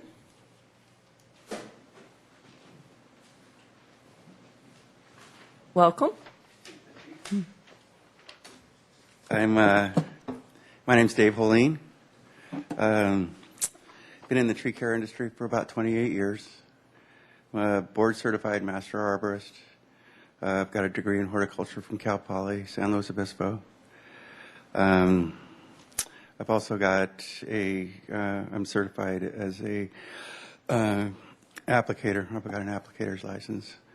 I've been working here in Santa Barbara for 28 years. I've been the manager of Bartlett Tree Experts for about 7 years. Worked for them for about 15 years. So it's a pretty wide known company in the U.S.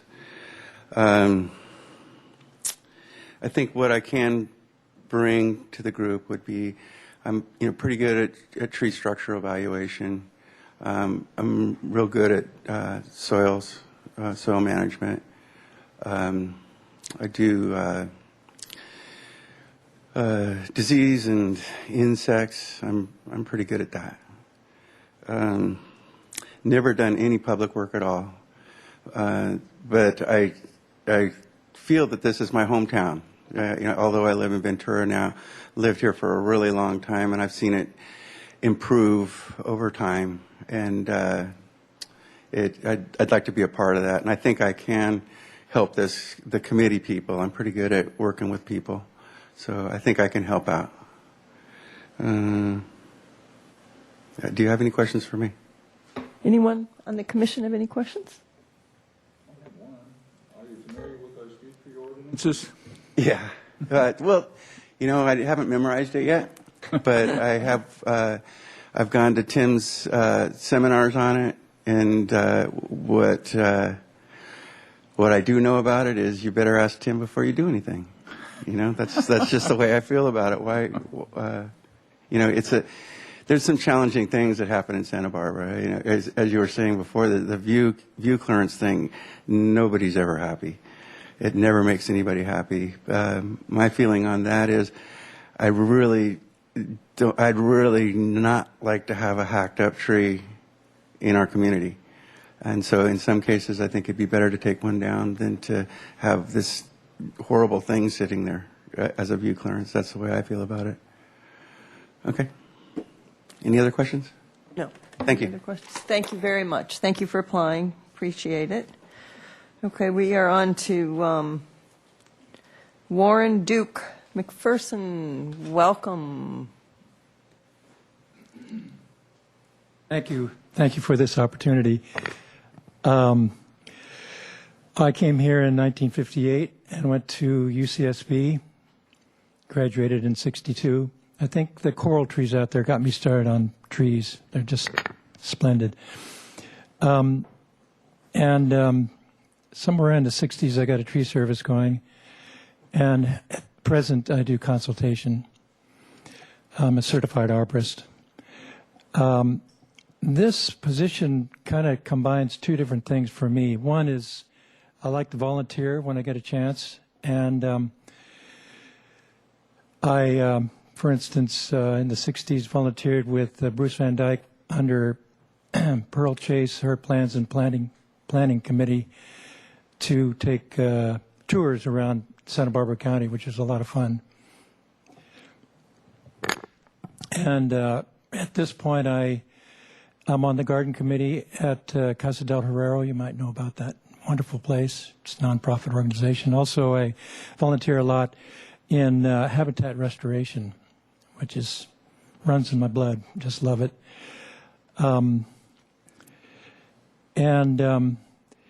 The other thing is the great opportunity to work with wonderful professionals. I've tagged along on these drive-arounds, gone to meetings with the Street Tree Committee for quite a time now, and they're a superb group of people. I hate to see Karen and Ricardo go. They're just outstanding. But also, it's the opportunity to judge and make decisions that are really tricky in terms of what the public needs and what the personal, private owner needs in terms of this inner setback area. And it's kind of actually exciting to work out the compromise and do it correctly, like you did tonight with these examples. So I just enjoy that. It's a hobby going to these, tagging along with these on these committee drive-arounds. So, love to be a voting member. Thank you very much. Questions from the commission? Anyone? Okay. I must be perfect. Must be. Fairly well known Well, in we're the community. we're not going to ask you if you've been to the stack meetings because you made that clear. So, Thanks really a whole lot for the opportunity. Appreciate it. thank you. Thanks for applying. Okay, we're moving on to Mr. Bruce Reed. Welcome, Mr. Reed. Thank you. Thank you, Madam Chair, Commissioners. My name is Bruce Reed. I work at the Santa Barbara Botanic Garden.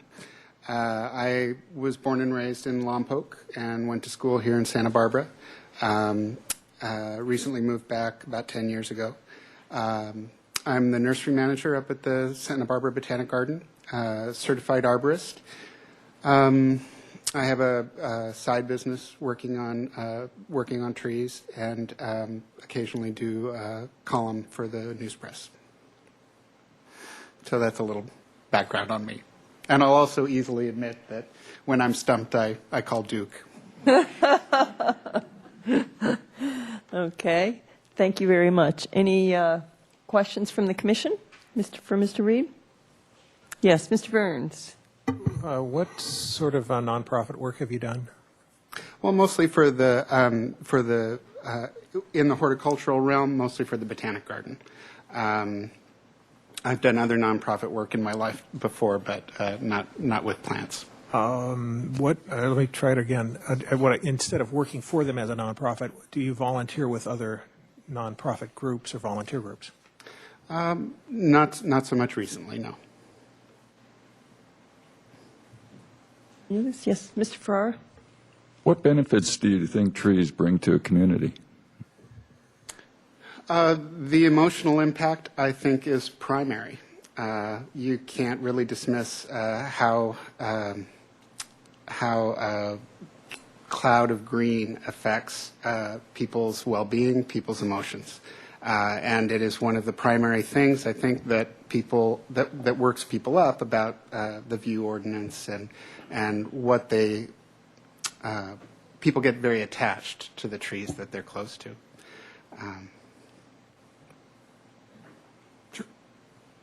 Anyone else?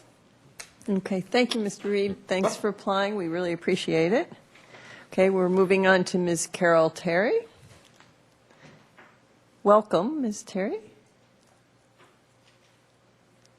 Competition is very stiff. I am not a certified arborist.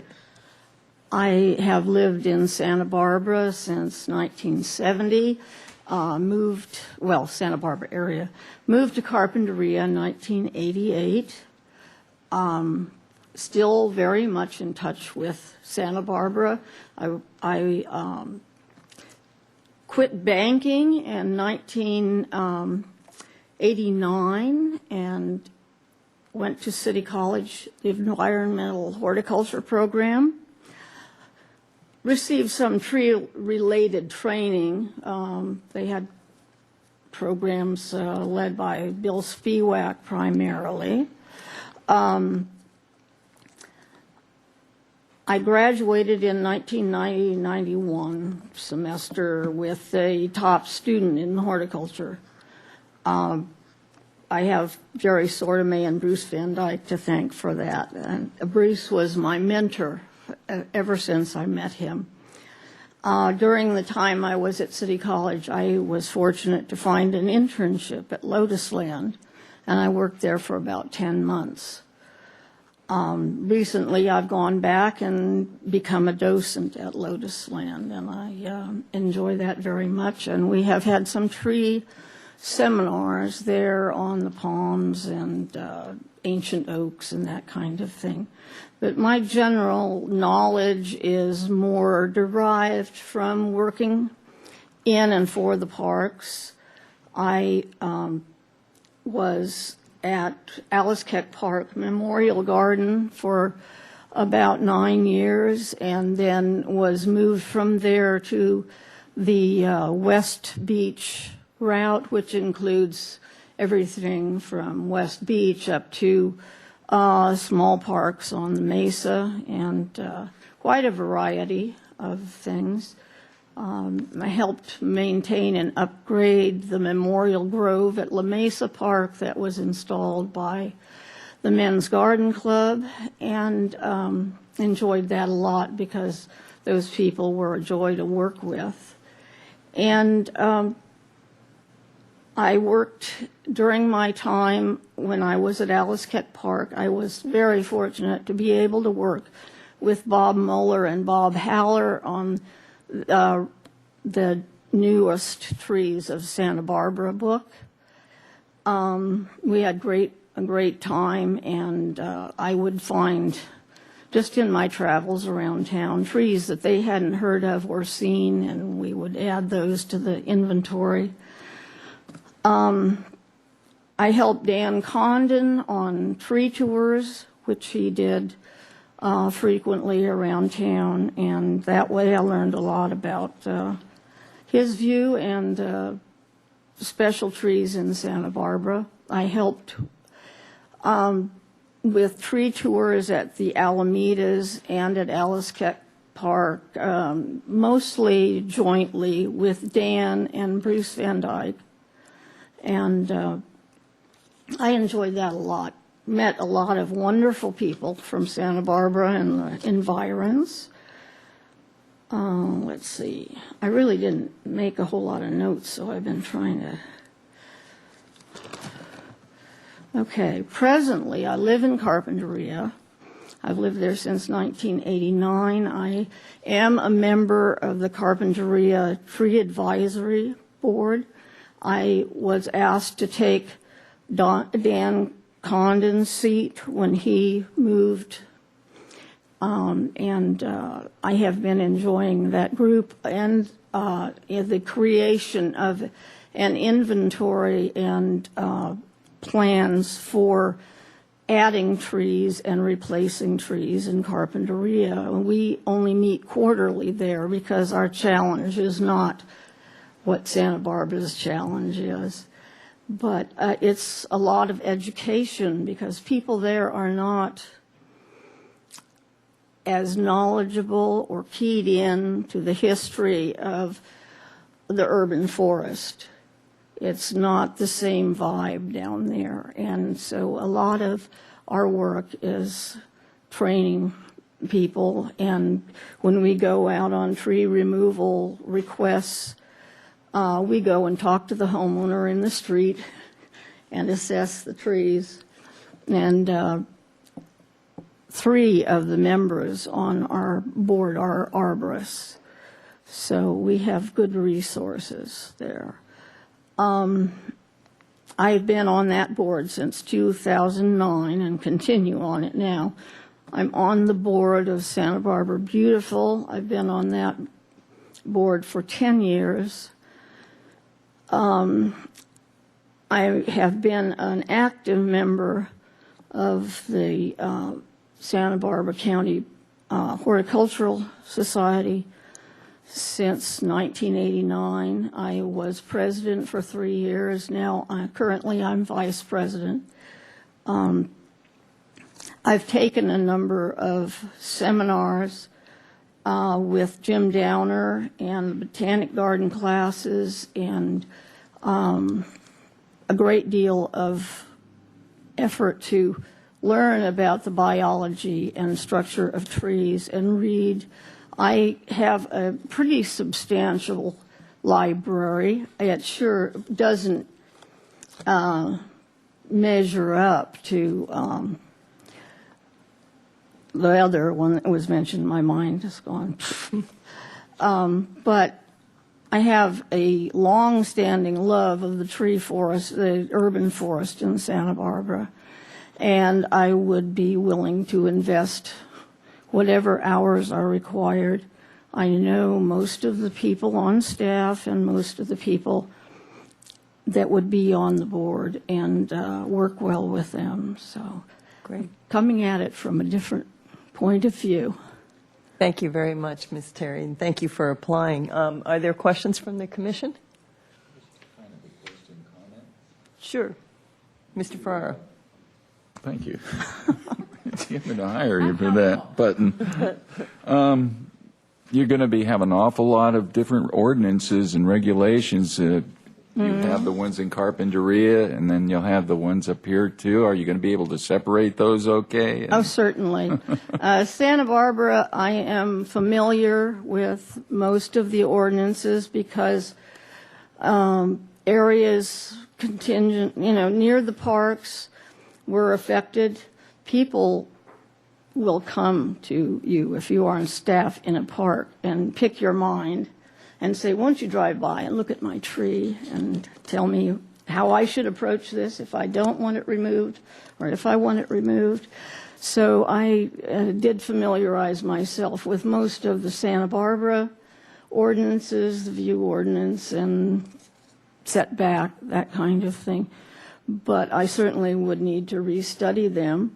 Carpinteria, I have had a really good time learning the ordinances down there, which are not as extensive. We don't have a view ordinance. We have studied Santa Barbara's view ordinance in thinking about, we're going to need this soon. So I would say I'm moderately familiar. Okay, thank you. Anyone else? Okay. Thank you very much, Ms. Terry. Appreciate it. Appreciate the application. Okay, our final applicant is Mr. Gene Tyburn. Welcome, Mr. Tyburn. All of you. My name is Gene Tyburn, and I'm here to offer my time and knowledge to the Tree Advisory Board. I believe this board needs someone of my experience and background to be an advocate for the citizens of this community. I feel there has been too much overregulation by the city tree department, who has taken advantage of the public's apathy regarding their trees until they become victims of city regulations they know nothing about.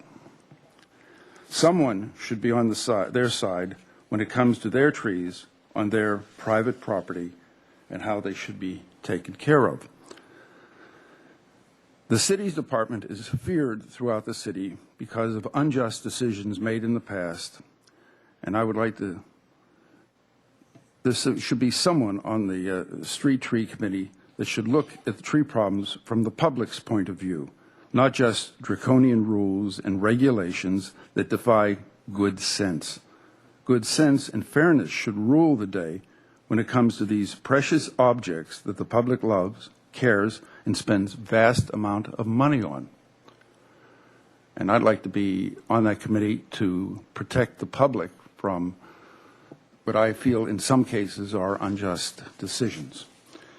Do you want to know something about my background?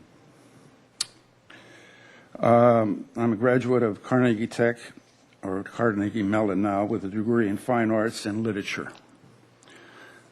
My MOS in the United States Army was combat photographer, which in some ways relates to trees, if you want to talk about that.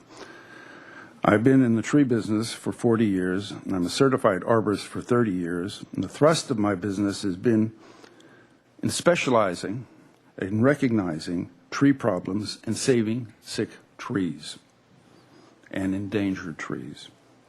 I'm an expert in the field of diseases, infestation, and curing tree problems in our local area. I've traveled to arboretums in England, France, Portugal, Spain, Egypt, Jordan, Greece, Italy, and the Soviet Union to look at trees, and there to observe and learn and study tree care around the world. And this city needs an advocate for the public, and that's why I'm here, if you want me. Thank you, Mr. Tyburn. I appreciate that. Any questions from the commission for Mr. Tyburn? Okay. Thank you very much for, oh, yes, Mr. Burns. What other volunteer organizations have you I've been? never volunteered because I've been in the United States Army, and you learn never to volunteer. Okay. Thank you very much. We appreciate your application. Okay, it's back to the commission now. So we have one community at large non-resident to select, and we have 7 applicants. So I'll open it up to the commission for discussion. Or yes. Just first off, I've got to say, as long as I've been on the commission, we've never had this kind of decision to make. Not for this committee. And I really do appreciate the great amount of experience that's come before us tonight and all of your applications. And though we can't appoint all of you, I want you to know it's appreciated. And there's a tremendous amount of education that came before us tonight. I'm very impressed. So thank you. That's kind of. Mr. Burns.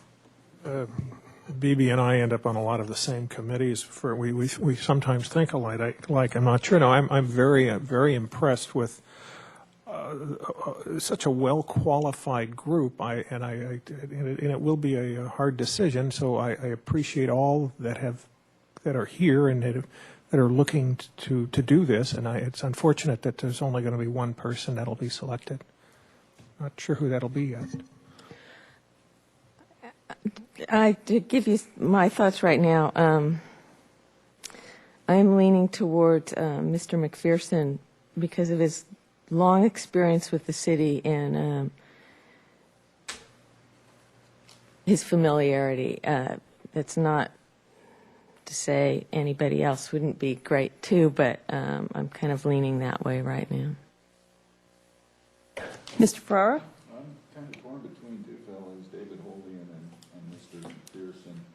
I'd like both of your answers and what you have to say. So that's pretty much where I'm at between the two of you.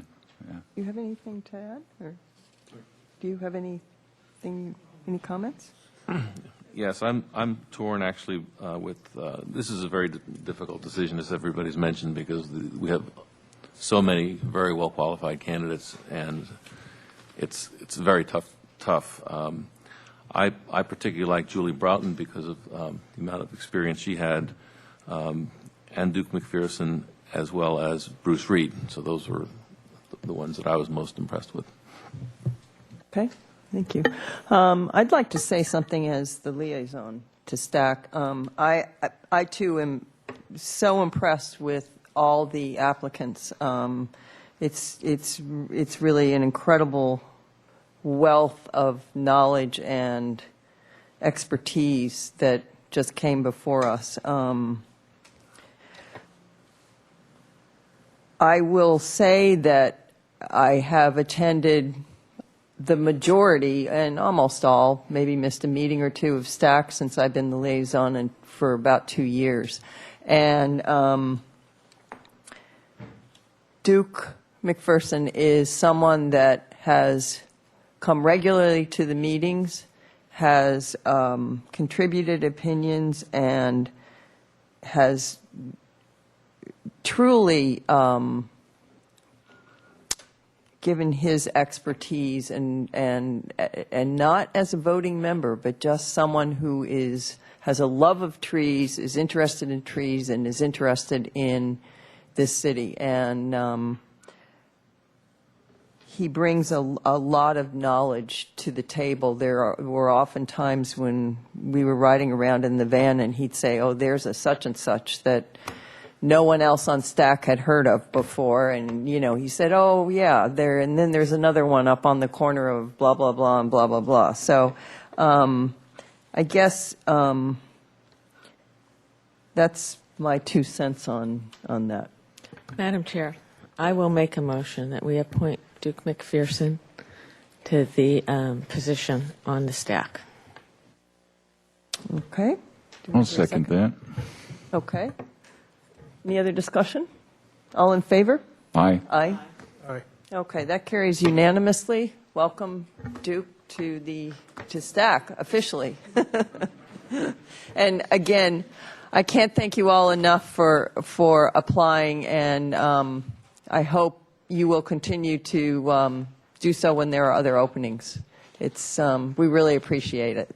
Thank you.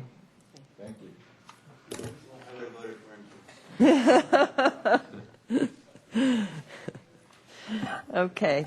That concludes that agenda item. We're going to move on to our final agenda item of the evening, number 8, under administrative and staff reports, capital projects update.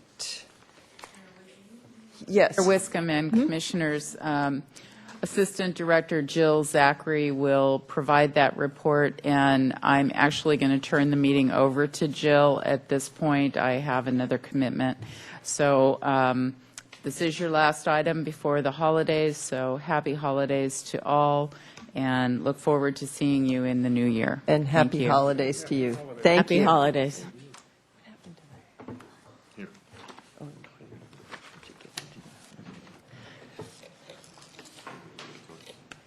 Yeah, so she can give it to staff, yeah. Nancy.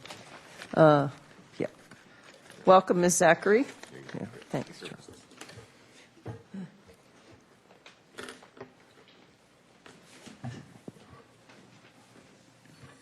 Chair Wiscombe, members of the commission, Santos Escobar is going to help me with the slides. The last time you had sort of a full capital project update was in November of last year, although we talk about capital projects all the time. You've seen many of them, so I'm not going to go ad nauseum through many of the projects that you've seen. This is an opportunity to give you a status report. I'm going to be fairly brief, and if we go to the next slide. So essentially, I'd like to just run down the projects we currently have underway, new ones that are on the books for fiscal year 2011, some pending projects, and then discuss our favorite topic, funding, and then looking ahead, because the commission will be working on reviewing the budget in the new year, and as you know, something you do annually, and we always talk about capital at that time. Next slide, thank you. So projects that we currently have underway, we're either in planning, design, or construction. The Chase Palm Park electrical upgrades, lighting project, some of those improvements were made prior to the start of the concerts in the park, which meant we didn't have to use generators anymore to boost up the power for the bands, and it also enhances the use of the park for other functions. We are going to be installing new pole lights and fixtures, probably in February. We've been working with the manufacturer, and we had a snafu with the color, so they're being redone. That's why it's taking a little bit of time. Once that's done, that project will be complete. All new lighting.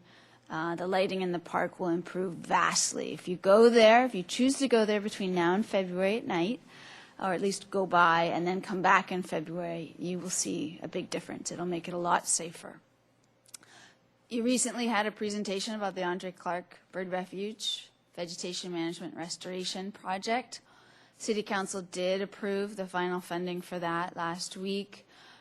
We are, at this moment, looking at issuing the purchase order to start the project the first week we get back from furlough. The window for that project is very narrow in terms of vegetation removal because of the bird species that use the Bird Refuge and Migratory Bird Treaty Act. So that's moving forward. Lower Mesa Lane steps replacement, you had a presentation on that. We did get our Planning Commission approval, coastal development permit, as we did with the Bird Refuge. We just initiated the final design work today with the consultants, so we're hoping to complete final design and bid specs by April, in the anticipation there might be some money somewhere that would allow us to construct the project in the fall. Now, that's a bit of a long shot, but we always feel like we might as well go for it and see what happens. If it's ready to go, it's even easier to fund than if it's, oh, we're still working on the plans. Shoreline Park safety improvements, that also got its final funding by the City Council last Tuesday. We got our ABR final approval on Monday of this week. We'll have a couple of months going back and forth with building and safety to get our building permits for the project, and we intend to start construction in April and have it wrapped up by mid-May. So there will be an opportunity for a ribbon cutting ceremony, which will be nice, finally. The Cabrillo Bathhouse renovation project, 2 commissioners did participate in the focus group meetings that we had. We're working with our business plan consultant on putting together the findings and evaluating feasibility and cost for various interior programming options. We're also working very closely with the Public Works Department and the architects, engineers that are doing the building feasibility, mechanical, structural assessment, and that's moving along really well. I anticipate that that project may have some initial public discussion in February of next year on a conceptual level. So we're very pleased with how that project's moving forward. New projects in fiscal year 12. As you know, Council approved the use of RDA funds for the replacement of the Chase Palm Park Playground. We are putting together the scope of work for that project and pulling together our costs and looking at all the different issues that we need to consider. We intend to install that project before the end of the fiscal year, so the next 6 months will be quite busy. A project that the Commission probably isn't very familiar with is the Mission Creek Pocket Park. And actually, I just realized I have all these slides with photos, so I should probably go straight to those. But let me do that. Can you do that, Santos? Okay, very briefly, those are the light standards that will be replaced at Chase Palm Park. These are the restrooms. I skipped over the restroom remodel, so this gives me an opportunity. The Commission did see this last year. We actually have a contractor that will begin construction in January. The remodels of the Plaza Del Mar and Pershing restrooms will be done beginning early part of the year. Chase Palm Park will probably be spring, summer. Undercurk Bird Refuge, you're familiar with that. You've seen it before. Next one. Mesa Lane Steps, as I mentioned, we have the permits and we're doing the final design plans for it. Shoreline Park, skip right now. Okay, so this is something that the Commission hasn't seen. This is the area of the landslide, and essentially what we're showing here is where the new sidewalk will be. The 2 little pathways that you see will lead to, actually you saw this last year, will lead to overlooks and have interpretive signage. As you know, we have to close McGilvery Point, so we're actually going to relocate the benches at McGilvery Point to this area. So even though we're losing that coastal overlook, we're trying to invite people to be near the coastal bluff again.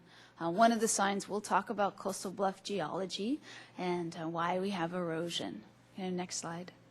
Part of the project, as you might remember, is to replace signage. The signage that you see in this slide was installed in collaboration with the Channel Islands National Marine Sanctuary in the late 90s. It served its purpose. It needs to be replaced. They are actually working with us on that and will provide the signboards with the design and everything.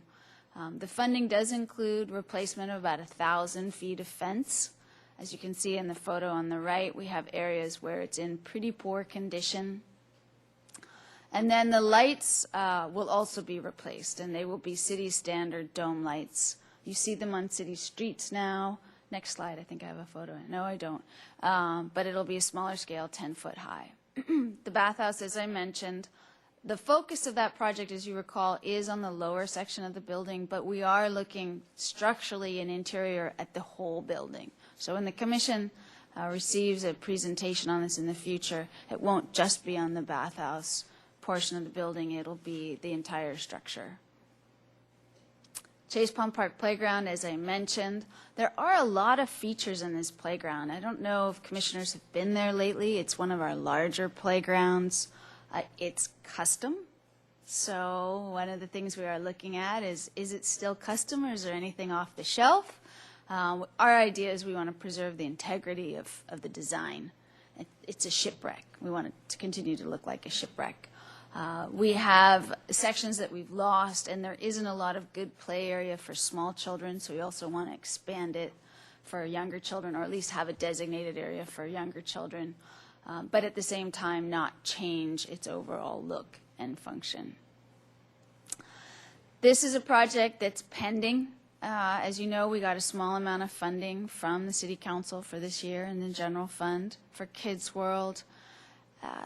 It's a challenging project to look at because everybody loves it. Nobody wants it to change. The Commission's been on a recent site visit where we discussed, well, how do we sort of replace it and improve it without making it look any different? We have learned through some of our outreach to individuals and members that were involved when it was first designed and constructed that they don't want it changed. So we'll be looking probably mostly at how to upgrade it to today's standards, how to enhance it so that we can serve younger kids as well. You know, sometimes we even talk about, you know, wouldn't it be nice if there was a bigger footprint? But that would put us in a realm of going through a whole bunch of design review and may not be something that's feasible. We haven't started any work on this project. We are trying to wrap up some of the other things that we've been working on, get them into construction so that we can initiate this one. All right, now this is actually really what I wanted to mention to the Commission. And Santos, if you could use the mouse to show the Commission, orient them where Mission Creek is. Mission Creek, left, there you go. Ortega Street, above, at the top part of this slide. That's a bridge. You can't tell it's a bridge from an aerial, but it does cross Mission Creek. It's one of the bridges that's being replaced as part of the Lower Mission Creek Flood Control Project. If you've driven up Bath Street lately, you've noticed Ortega Street's been closed. The Public Works Department is about to reopen the bridge. The project's almost complete. And as part of that project, when it was first conceived many, many years ago, and funding was allocated many, many years ago, on the order of probably close to 10 years ago, the area that's outlined in red was designated to become a little pocket park for the West Downtown neighborhood. Those houses don't exist right now. They've been taken down. So that's essentially the area that we will have for a pocket park. If you notice if you could use, Santos, the mouse to help with this. No, back slide. Thank you. The house there you go. That house doesn't exist either. In fact, the creek's been widened there. So it's not like we've gained land for parkland. We've actually lost it for the bridge and the flood control project. So one of the things we will initiate in January, we'll put together kind of a schedule, is how to proceed with defining what this pocket park might look like. What kind of outreach that we would do to the community. That's good, thank you. And what our options are. We just ran the numbers on the square footage. We're talking about 1,400 square feet. So not a lot of space for, it is a pocket park. But clearly it's a place, it's a part of town where people walk. There have been many improvements on Ortega Street. We've got the bridge that crosses over the freeway. West Downtown Pedestrian Improvement Project was installed. So we want to be able to tie that in and put in something that hopefully will just beautify the neighborhood and provide a little bit of green space in a fairly dense neighborhood. Okay, one more slide. There you go. So just to recap, when we look ahead, when we get done this fiscal year, we essentially will have almost no general fund capital left in the Parks and Recreation Department budget. And it's uncertain whether there will be any much in the short term. We've successfully over the last 3 years chipped away at our project list and checked them off, and we haven't had any really new general fund support come into the department. As the Commission is aware, the redevelopment agency funding is fairly uncertain. I think more will be known in January. Although Council did approve a work plan, a multi-year work plan that had some key projects on it, in particular the Cabrillo Ball Field Improvement Project, so much is up in the air that we don't know really where we'll end up there. Grant opportunities, we've mentioned this to the Commission in the past. They are pretty limited. All those wonderful bond acts that everybody voted for years and years ago, essentially the funds are depleted, and what's left is focused in areas that we're not eligible for. We're not considered, for example, a disadvantaged community, even though we have pockets of our community that need assistance. As I mentioned earlier, we have needs for our current projects. Mesa Lane Steps will be the one project that will be ready to build that we'll be looking for money for. Kids World as well. That project could be as much as $500,000 depending on the materials, all the different issues. And as the Commission is aware, our capital improvement program is enormous. So we have significant needs, but we don't really know what we'll be looking toward doing in the short term, unfortunately. And that concludes my remarks. If you have any questions. Thank you, Ms. Zachary. Yes, Mr. Trenikoski? So for the Mesa Lane Steps, has anybody considered a bond for the Mesa residents there?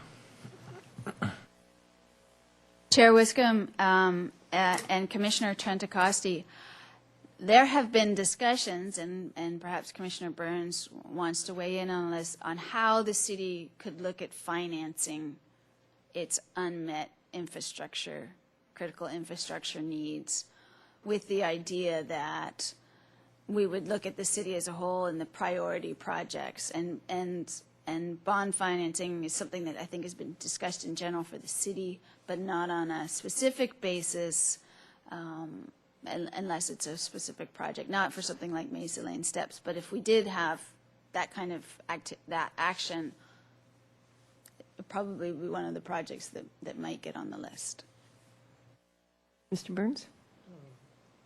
The reason she's looking at me is I was on the Infrastructure Finance Task Force, which was in 2007, 2008, where we realized, for instance, that the city should spend about $2 million annually just to maintain the existing infrastructure. And at that time, we were spending about $1.2 million. So our unfunded, we're every year we're another $800,000 in the hole. At the time, we were looking at various financing options, and we, as a group that met for about a year, looked at various options and honestly couldn't find anything that was not so esoteric that we felt that would not be that it would make sense. So we are at a right now. I mean, in 2008 we had a problem. We haven't really put any money into anything other than Band-Aids. I don't know if we have an opportunity to do something and just call it an improvement district for the Mesa. I couldn't tell you right now if that would be feasible. I don't think we really should say that just because it's in the Mesa that only the Mesa people should be picking up the tab. If we were to say something that there was an improvement district that we were going to underground some telephone poles on a particular stretch, I think we could pull that off, but not for a general place, because there's only 3 stairs down to the beach.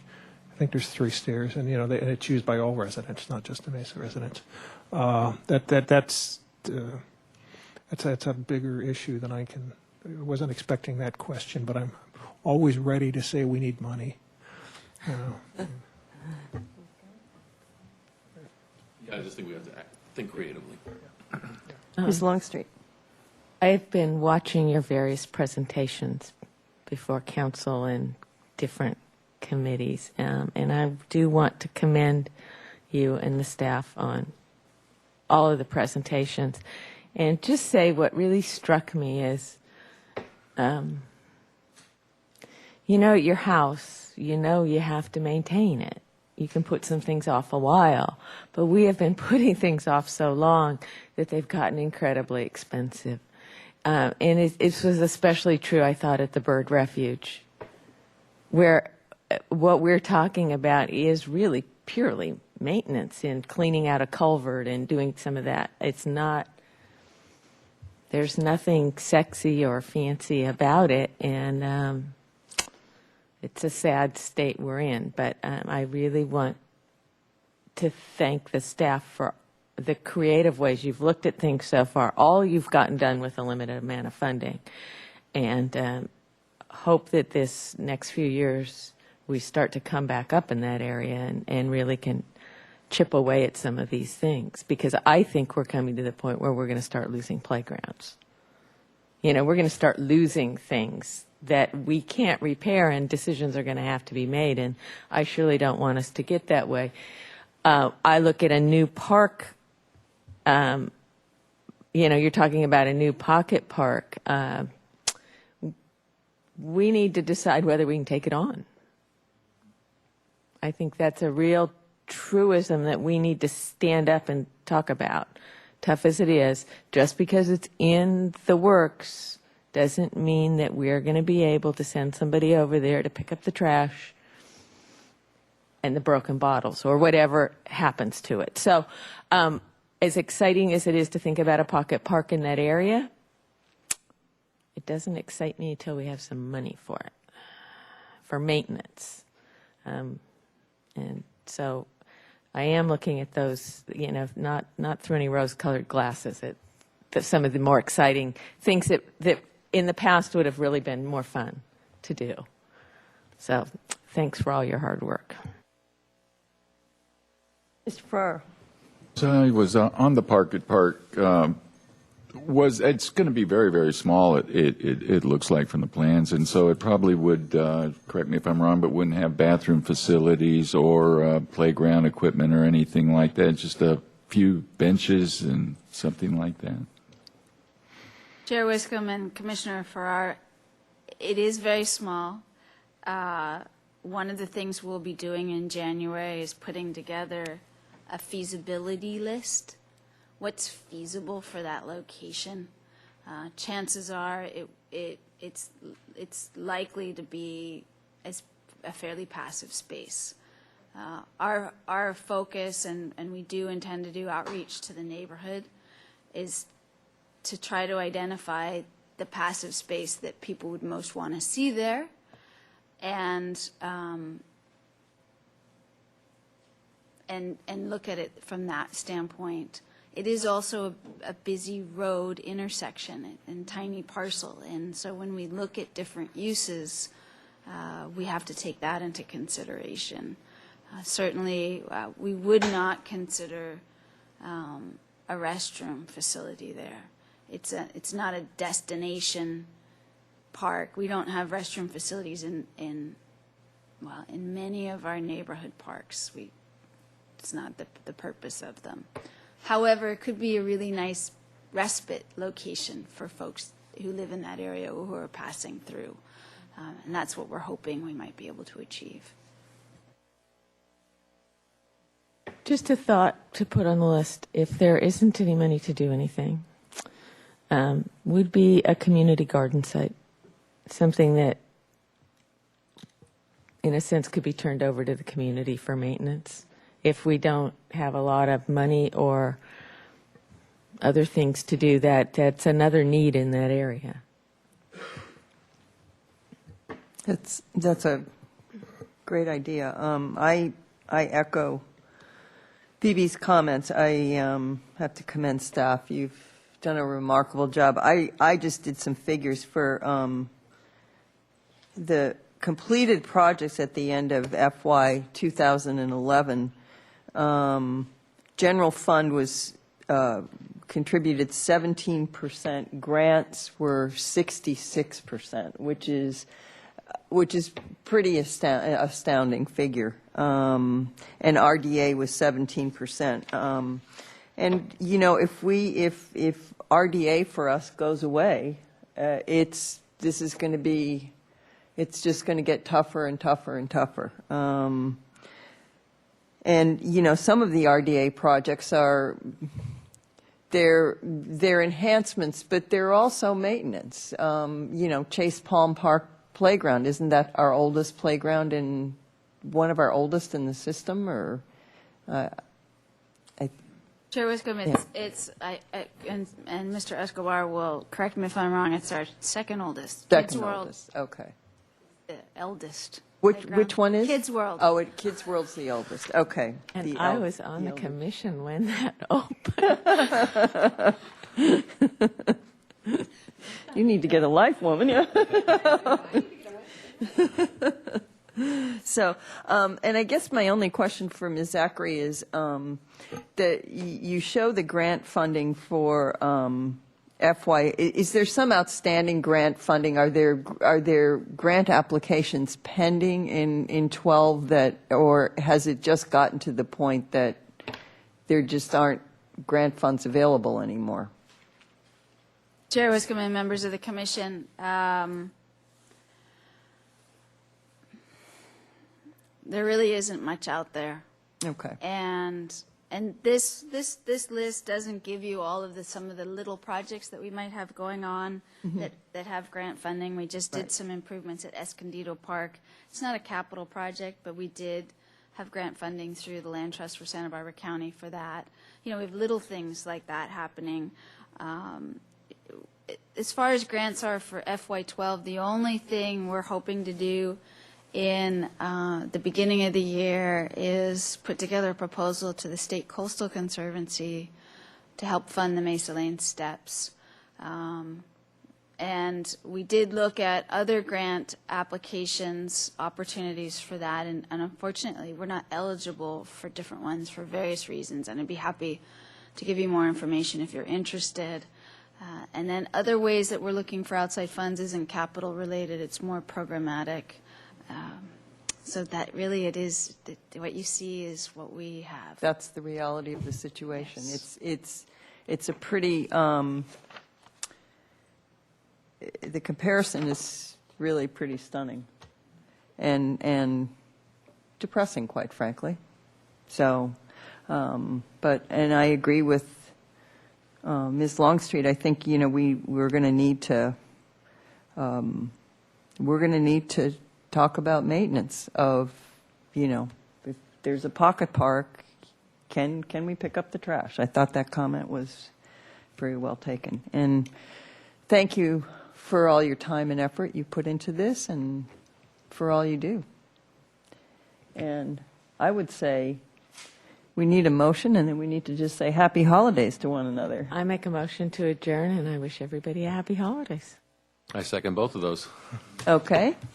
Do I hear any discussion? Ho, ho, ho. Okay, all in favor? Aye. Okay. Meeting is adjourned, and happy